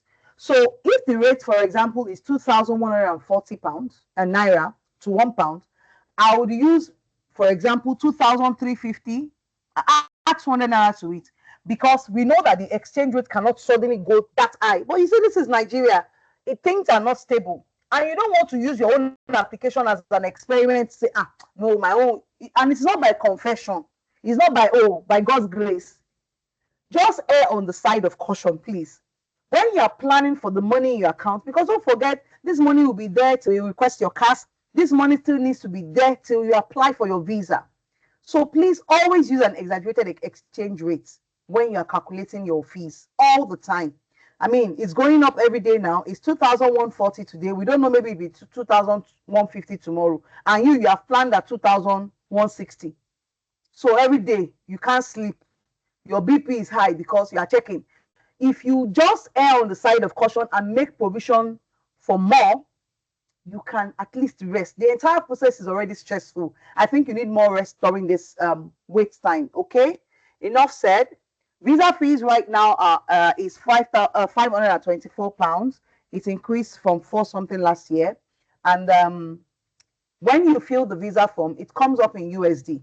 And the amount that comes up in USD is usually sometimes, it varies depending on the exchange rate, but it's approximately $700.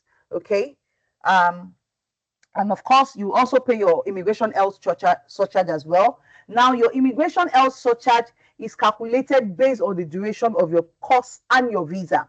If you are doing a 1 year master's, UKVI will often give you up to like 3 months or 4 months extra.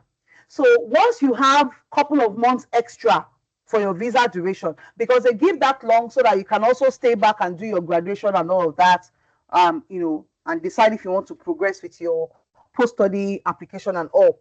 But for your IHS, it will always be £776 plus half of that amount again, because the UKVI doesn't always give you 1 year visa. They give you 1 year and maybe 3 months or 4 months, as the case may be. So UKVI rounds up that number of months to half.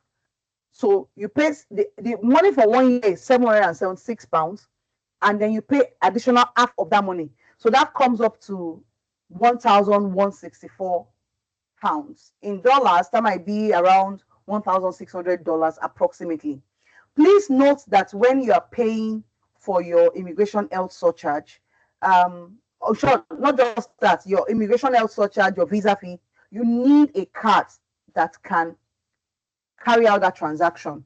And for us here, our USD card in Nigeria works perfectly well. And that's why I usually encourage people, once you start this kind of process, just open a USD account. I mean, I won't tell you which bank to open the USD. You just go to your bank and ask question and see what works for you. Okay. This will come in handy because people start the visa form, they submit, they get to the point of payment and they are stuck. That's when it dawns on them that, oh, I need to pay my immigration health surcharge. And if you delay for too long paying your visa fee and your IHS, sometimes the form times out and then you have to start all over again. Sometimes some people use some cards and it fails. So please make plans for the card you're going to use to pay for your visa fee before you even start filling that visa form. Okay? And that's it. Some people on this call, I can tell you, already have their visa for September 2025 already. And I'll say congratulations to those people who already have their visa success. Now you just need to wait until the online registration process is open for the September 2025 intake. So if you're on this call, you're awaiting visa outcome, we wish you all the best. Okay, with that, if you already have your visa, congratulations. Start planning to book your ticket on time. You know that when you have your visa, the UKVI allows you to travel to the UK from 1 month to your start date. So you can start traveling from, say, like August 15, 16, 17, 18. Okay. Some people say, oh, I want to travel 1 month and start working before school starts so I can save money. That's one thing you can do, but you will be notified when it's time for you to start your online registration. Okay. And to another very, very crucial part of this process. Someone told me yesterday, please make sure you talk about accommodation today because that's the only headache I have right now. Okay, we have accommodation at Salford, and I'm just going to play this short video for you so you see what accommodation at Salford looks like. The accommodation options around the Greater Manchester area are quite varied. One of the options is to stay in student halls. We have a variety of student accommodation on campus, and that is managed by a partner of ours, a company called CRV. They have different sorts of accommodation, from ensuite to sharing a bathroom and kitchen with other people. So there's different options there. For me, student accommodation was a good choice because it was affordable and it was also really close to the university, and also the closeness to the transport network and grocery shops around. Our student accommodation is a great choice for you. It has great facilities like gyms and social spaces, and it's a safe and secure place to start your university life. The accommodation costs were affordable as all bills were included, such as electricity, Wi-Fi. It was easy to make friends as they organized events where I got to meet fellow students that were living in the same accommodation. I would advise international students to use campus living villages as its university's accommodation provider, and in the event that you do not get a spot university or are denied a visa, they'll be able to refund you your deposit. If you prefer to live off campus, then there are options you can explore in the private housing market. Most private rented accommodation doesn't include things like water, electricity, gas, Wi-Fi, and so you will need to factor that in. We would always recommend you using Manchester Student Homes for your private rental search. They only use reputable landlords and they can give you advice on your rights as a tenant. I have a private room which is a suite. The accommodation is bills inclusive. I live with other few people. This area is called West. It's just a stone throw to the tram station. We have great transport links around us, so it's always a good idea to check out accommodation in other parts of Greater Manchester. I would suggest looking at Bolton, Trafford and Stockport. Traveling to the university is either by me taking bus 50, which is free for the university students. Alternatively, I work, which is about 25 minutes to the campus. When you're looking at private accommodation, you will have to sign a contract. This is a tenancy agreement, which is a legal document. It's really important that you read it carefully and get someone to check it out before you sign it. We recommend that you use Manchester Student Homes, who offer a free contract checking service. When you sign a tenancy agreement, you may be asked for a UK guarantor. If you haven't got one of these or don't know what it is, just contact Ask Us, because we work with a company called Housing Hand that will act as a guarantor for you for a small fee. Have a look on our website to get an idea of the cost of living in Manchester and Salford. When you're looking for accommodation, I'll recommend you start as soon as possible, as accommodation gets booked very fast. If you choose to use private accommodation, you can follow the University of Salford Students Guideline to be able to guide you through booking an accommodation safely. If you need any advice around anything to do with accommodation or anything else for that matter, contact Ask Us. They're always there to help you.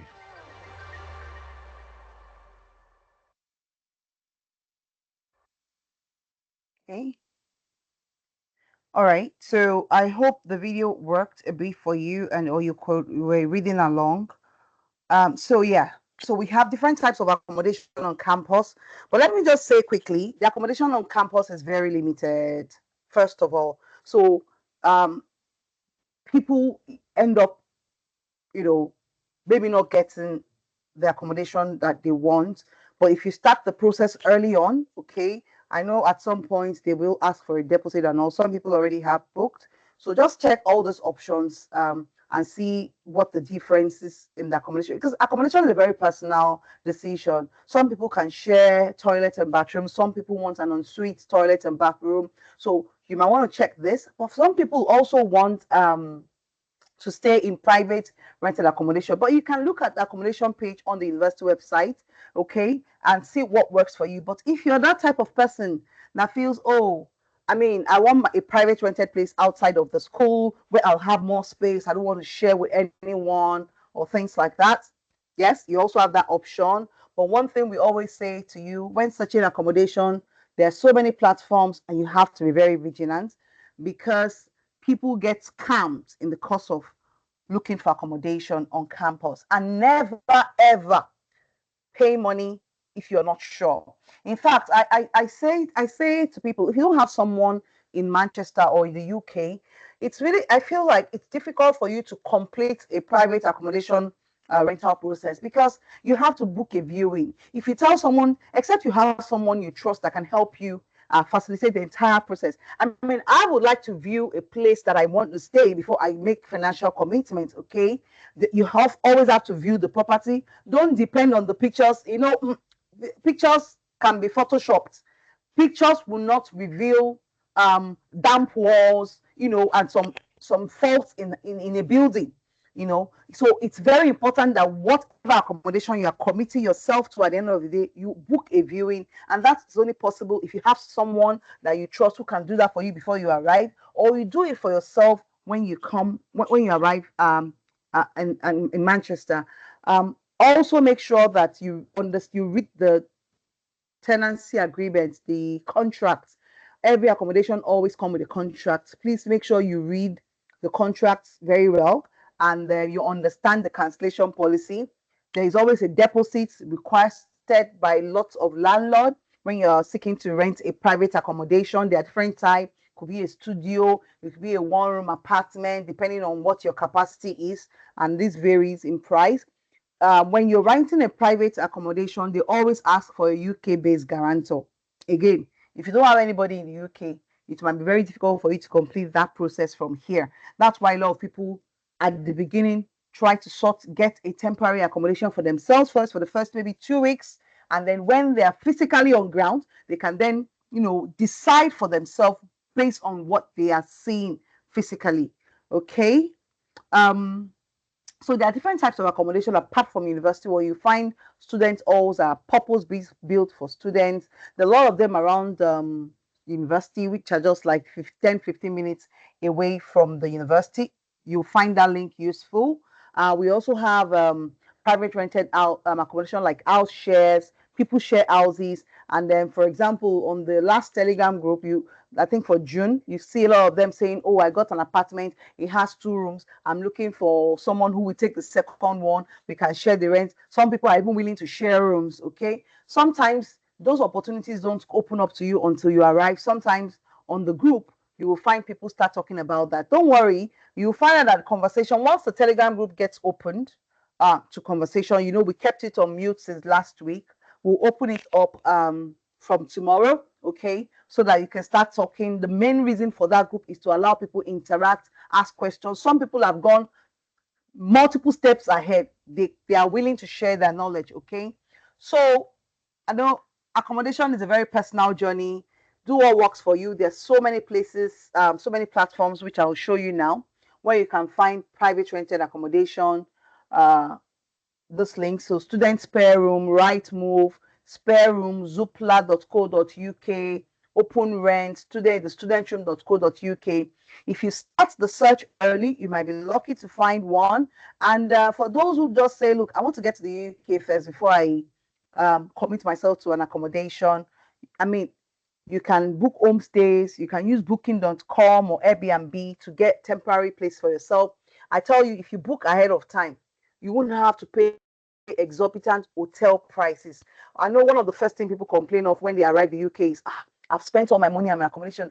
I didn't realize it's so difficult to get accommodation. Yes, sometimes it's very difficult. Sometimes it's difficult because, you too, maybe as an individual, you have specific preferences, and there's nothing bad.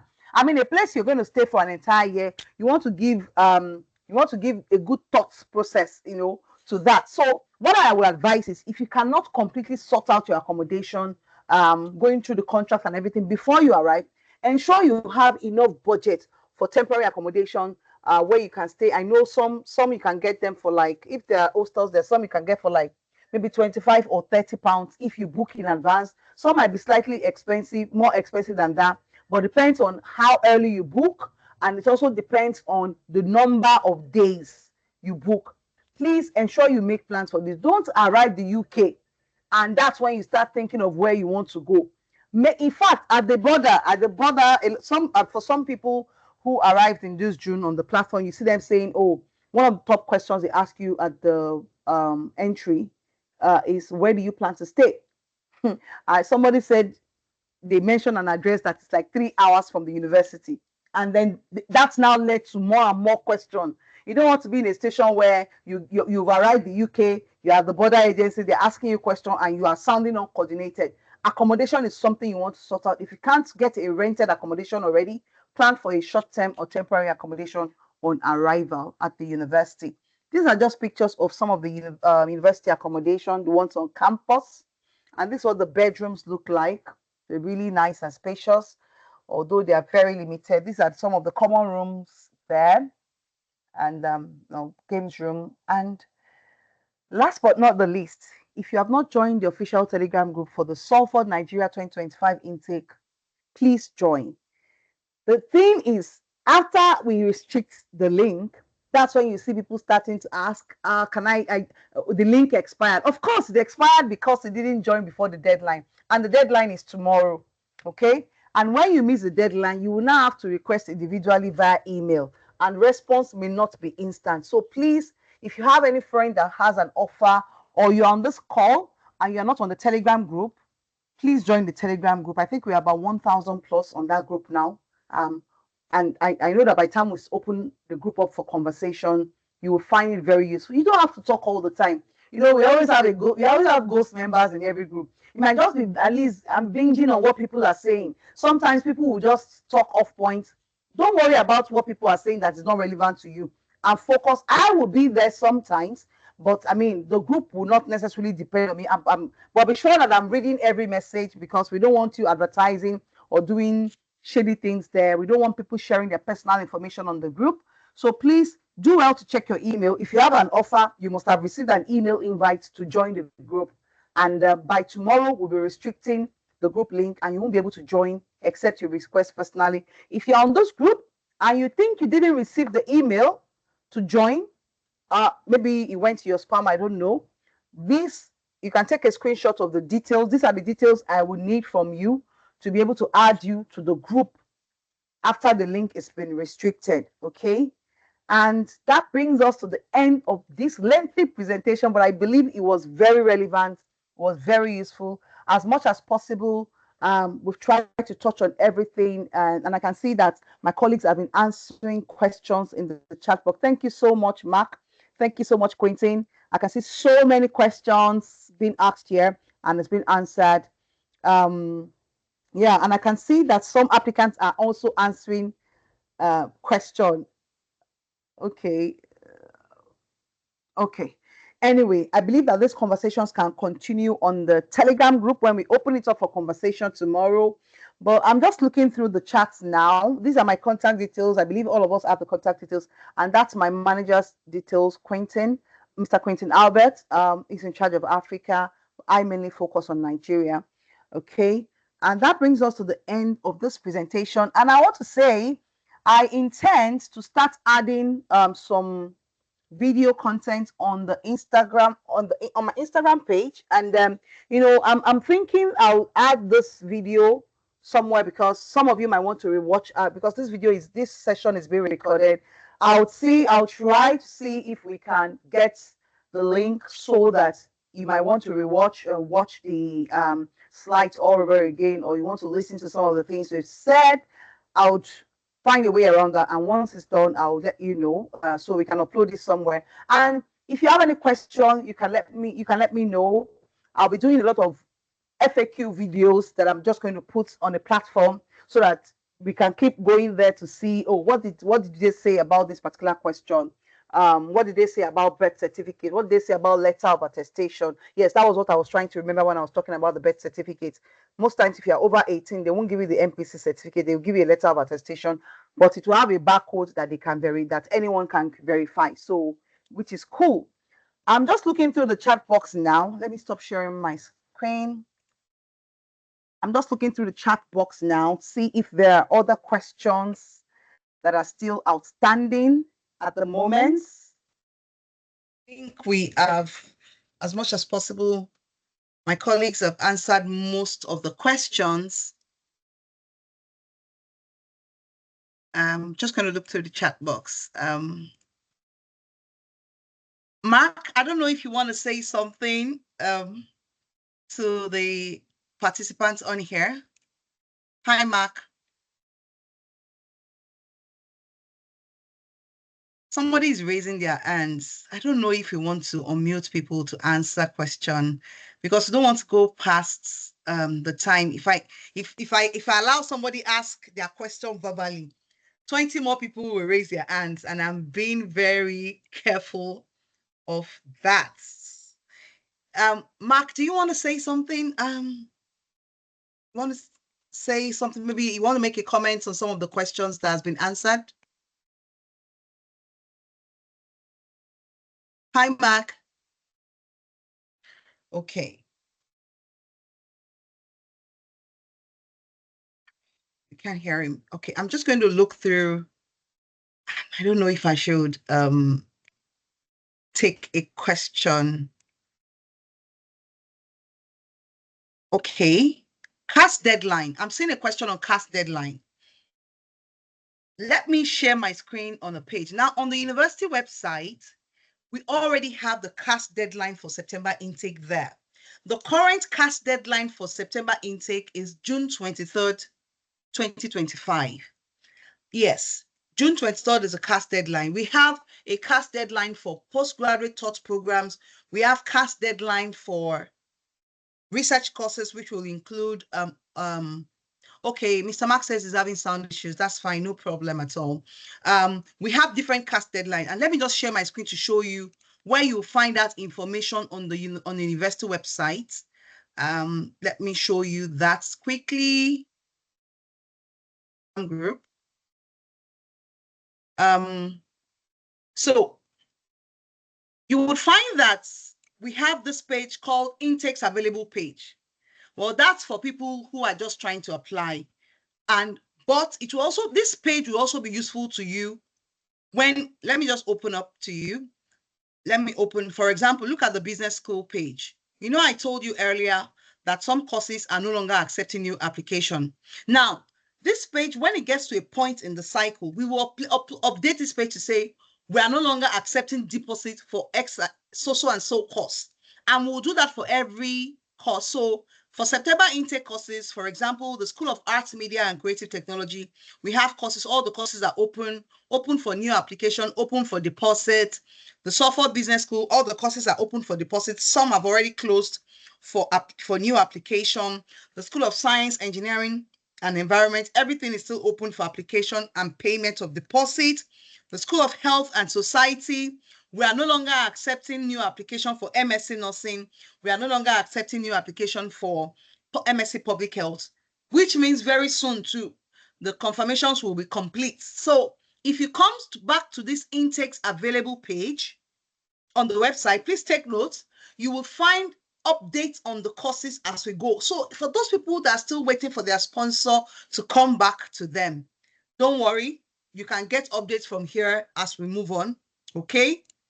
This is a page where you will find information on how to pay your tuition fee, and that's where you'll find the Flywire link, okay? You don't need, there's no confusion about it. Either you're paying online or you're paying through Flywire. If you open the Flywire page, you'll see that it's a self-directed page. It opens up and you can see it's very straightforward. So if you don't have a card, that's fine. Just go ahead and use your Naira account. This is what the page looks like. You fill it up and continue. It takes you to the subsequent pages. This is the page on accommodation. On this page, you'll find all the information you need for university accommodation and also for private rented accommodation. Okay, you can see alternative accommodation option. So please, let's learn to familiarize ourselves with the website, okay? And I mentioned the Owanda website where the UKVI uses them, where the UKVI used to convert your account to pounds. www.owanda.com/currency converter. So as you can see, as of today, £1 is 2,140.67. That's the exchange rate today, when you check it from pounds to Naira. If you want to check it the other way around, you know, some people prefer to do it from Naira to pound, doesn't matter. What matters is the rate. Let's see. I need to refresh this page. Okay, so from Naira to pounds, you can see what the rate is. That one is even slightly higher. It's 2,143.96. So that's why I advise that we should always use an exaggerated exchange rate when you're planning for your POF. I've seen in the chat box, someone said, what is POF? Proof of funds. What is TB test? Tuberculosis test. And this test can only be drawn on the, so this is our September intake page. We are about 1,211 members on that page now, okay? So please avail yourself of all these resources we have made available to you. I think we have covered as much as possible today. Let me see if there's any other thing that we need to, I think I'm just looking through. Thank you so much. Thank you so much. Let me say this. We do not have a WhatsApp group we don't have an official WhatsApp group for this intake. I'm seeing for those who want to join a WhatsApp group, send an email. We don't have a Nigeria WhatsApp group. We have a US Africa WhatsApp group, and that WhatsApp group is has mainly people who have a lot of alumni who have finished from Salford from some years ago and now. But if you want to join the group, we will we can add you to the group, but just know that very soon we are creating a Nigeria specific community where you will find people who are currently studying at the university and about to join. But you see, we can't just share the link for people to join. We will need to go through a lot of verification process to ensure that people on that group are actually people who have registered at the university. So we don't have any official. I know that people create WhatsApp group, to support themselves and all of that. We don't have an official WhatsApp group for Salford, Nigeria, but we have a US WhatsApp group, a US Africa for, for the whole of Africa. But very soon we're going to have one for Nigeria. And then the limitation with WhatsApp, though, is just that it can only take 1,050 people, and you don't have access to chat history like you would have access on Telegram. But anyway, we will start the process and explore it and see how it works out for us, okay? So be careful, the groups you are joining, be careful. I don't think we're going to be taking questions from those who have raised their hands, because so many more people will want to ask questions. Unfortunately, we're just going to be answering the questions from the chat group. Someone said, oh, how can I apply to an agent? If you already have an offer, it's late. How you start your application is how you will complete it, okay? I'm just looking through the chat box now. I think a lot of questions are repetitive now. Someone said, do you use piggy vest, reserve vest, rise vest? Please. Visa application fee is very expensive.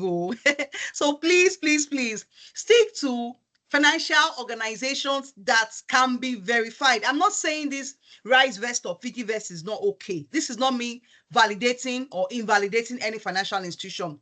Do your due diligence. Make sure the financial document you're using is approved. I mean, the financial organization you're using is regulated by CBN. That's all I'm going to say. Okay. If you think you want to ask a specific question, you can get in touch, and then we can look at the document together, and then we can reason. I've told you there's no one size fits all. It's easier for me. Okay, someone said, Adedayo, please answer my question. Let me look at the question. I'm coming. Whenever I log into my portal, I can't find my application, but the agent can see us. Okay, if your application is being managed by the agent, they would really want to have access to the portal. But don't worry, that's why they will give you all the information.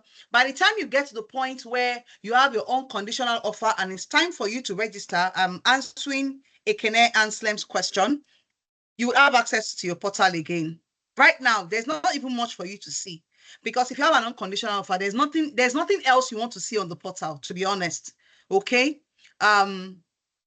Except you have a conditional offer and you have uploaded the documents they requested. You don't know if the document has been reviewed. Your agent will be able to check if the document has been reviewed and which one has not been reviewed and what is delaying your visa application, your unconditional offer. Okay. What happens if I change my passport? Does it affect my CAS? Obviously, yes, we said that. If you change your passport, you need to send an email to the CAS team for them to update your CAS. Because if you apply with that passport, with a changed passport, it's going to lead to a visa refusal. Please note, for people who have applied for their visa and they got a visa refusal, please do not proceed to apply for the visa again with the same CAS. Once a CAS is used, it becomes invalid. You can't use it to apply for a visa again. You will need to get back to the CAS team, submit that visa refusal document, and they will review the visa refusal reason and decide if they will issue you a new CAS. Please note, if you apply with a fraudulent document and you get a visa refusal for fraudulent reason, your tuition fee deposit is not refundable. Again, somebody mistakenly told me, and I was happy the person made a mistake because I was able to enlighten that person. I mean, I like it when people open up when we're talking, when we have conversation. It's not a crime for you to not know. Okay. Someone's assumed, I mean, I've printed out my bank statement. Can I move the money now? Please don't move the money. If anybody is telling you, don't worry, you've already printed a statement, UKVI doesn't check with the bank. Don't be the scapegoat, please. Leave the money in your account until you get your passport back. It's very important. Ekene, I think I've answered your question. I have answered your question. And I've told you, said, is it true if I put the money in my account like 26th of May and the CAS deadline is 26th of, yes, and the CAS deadline is 23rd. It's late now. So if you are looking at the CAS deadline, I don't like people, I would rather advise you don't plan with the deadline. Start planning now. If the CAS deadline is 23rd and as at 22nd of May, your money was not already in the account, you are already late. We don't have confirmation yet if the university will extend the CAS deadline, but this is the information we have now, okay? I did not get any discount on my offer letter. Esther, I've addressed that question. Please send an email to the admissions contact in your offer letter. Everybody should have a discount because most of the courses qualify for the automatic discount. If you have a 2-2, you should have 2-5. If you have a 2-1 or first class, you should have £3,000. If that's off, that scholarship is not in your offer letter, you will you can request that because I think it's a manual process for the admissions team to add it to it. Please don't snooze on 2-5, 3,000. That's a lot of money that can take care of your visa cost. Somebody is asking, Alpha Blessing is asking which email. You can send me an email if you want to join the UOS Africa group. I'll ask you for specific question. And we will only add people who have unconditional offers. So please, if I just see your email and I see that you have a conditional offer, I'm not going to respond to the email. Okay. We'll continue this conversation on Telegram. It's 34 minutes past 4. It's 4:34 and our end time is 4:30. Someone is saying, I heard about visa restrictions in Nigeria. Can we go ahead with visa? Yes, please. You can go ahead with your visa. Follow the visa rules. Money in your account intact. Authentic bank statements. Authentic documents. You know, people ask questions about, oh,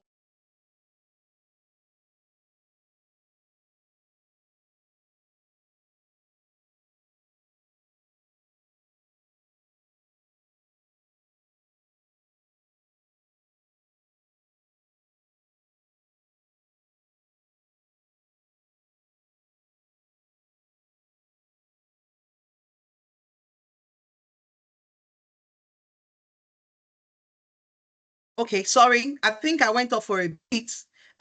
Sometimes when you submit your visa application, the UKVI comes back with additional questions. So they come back with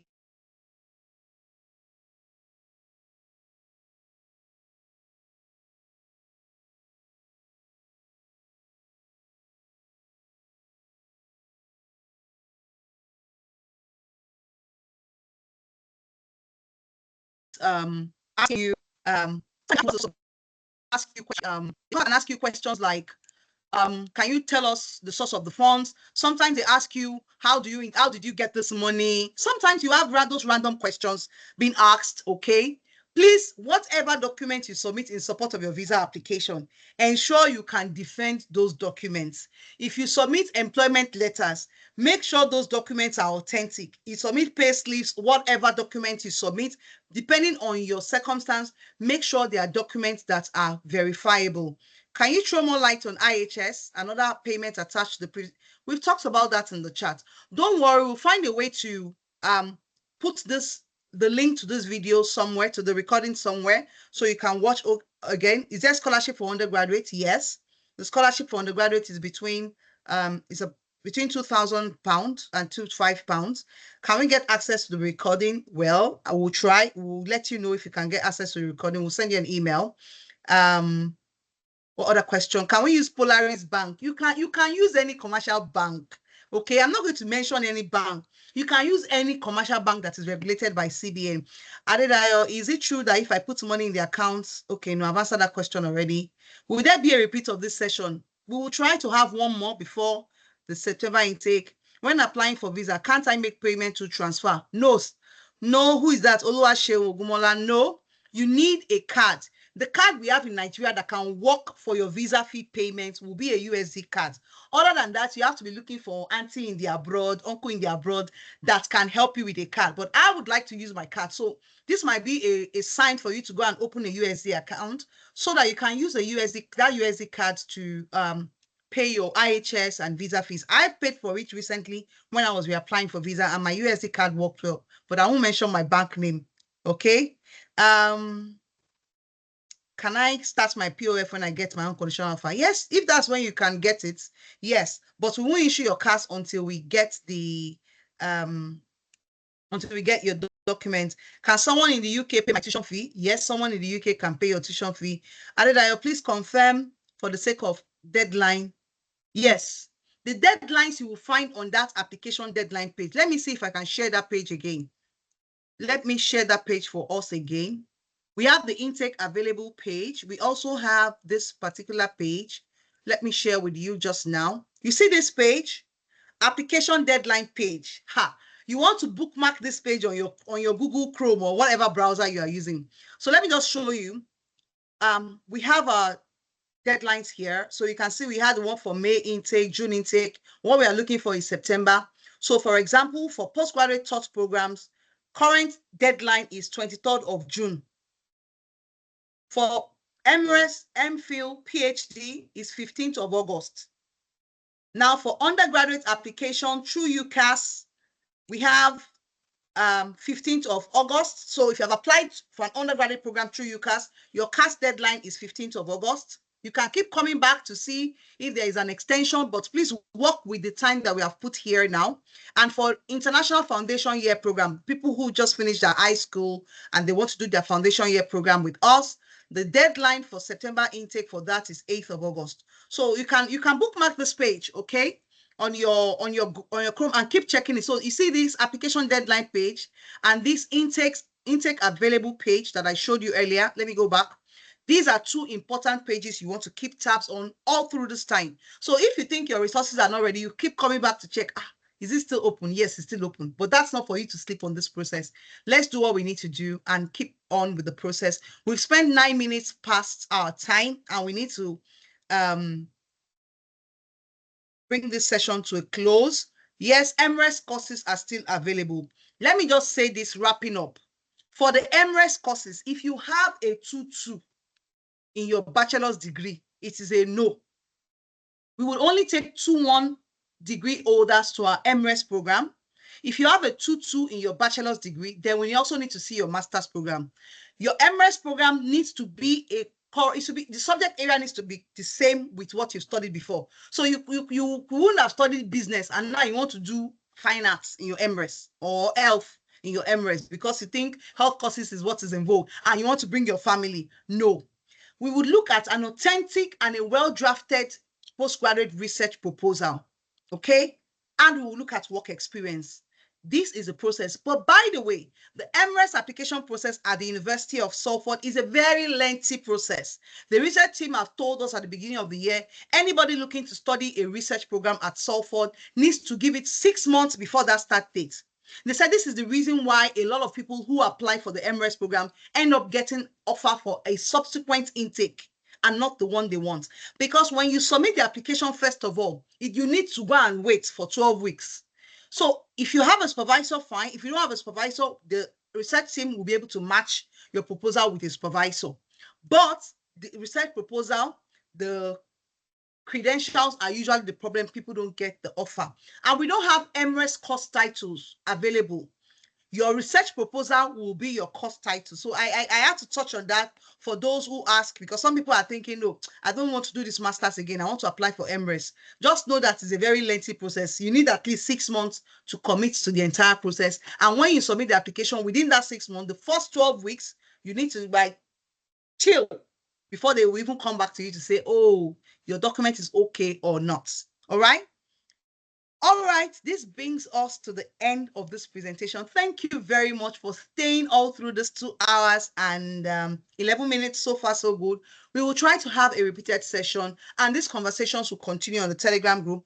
Thank you so much to all the participants who have been answering other people's questions. And I can see that some people are asking strategic questions, but anyway, we will deal with all of this on the Telegram group. Thank you so much. It's my pleasure to always take your inquiry. I really appreciate you guys. Please be patient when you call me sometimes. Sometimes I'm in meetings like this, and that's why my phone rings out. And the volume of WhatsApp messages I get, and the way some people will say, oh, I sent you a WhatsApp message in the morning. You have not replied. I'm like, it's not sometimes feasible to respond ASAP. Sometimes we're in meetings, sometimes we're traveling. I'm not speaking to you from Lagos today. I'm somewhere else in Nigeria. I'm traveling while we're having this event. So sometimes we get busy. Admissions turnaround time for a lot of follow-up is between 10 to 15 working days. So when you call me and say, oh, I sent an email to the admissions team on Monday, they've not come back to me on Wednesday, please give it time. Okay, give it time. It's a very busy period, and I hope that all of us will get what we want with regards to this Salford admission at the end of the day. Have a lovely evening, everyone, and we'll see you again some other time. Thank you so much for joining us today.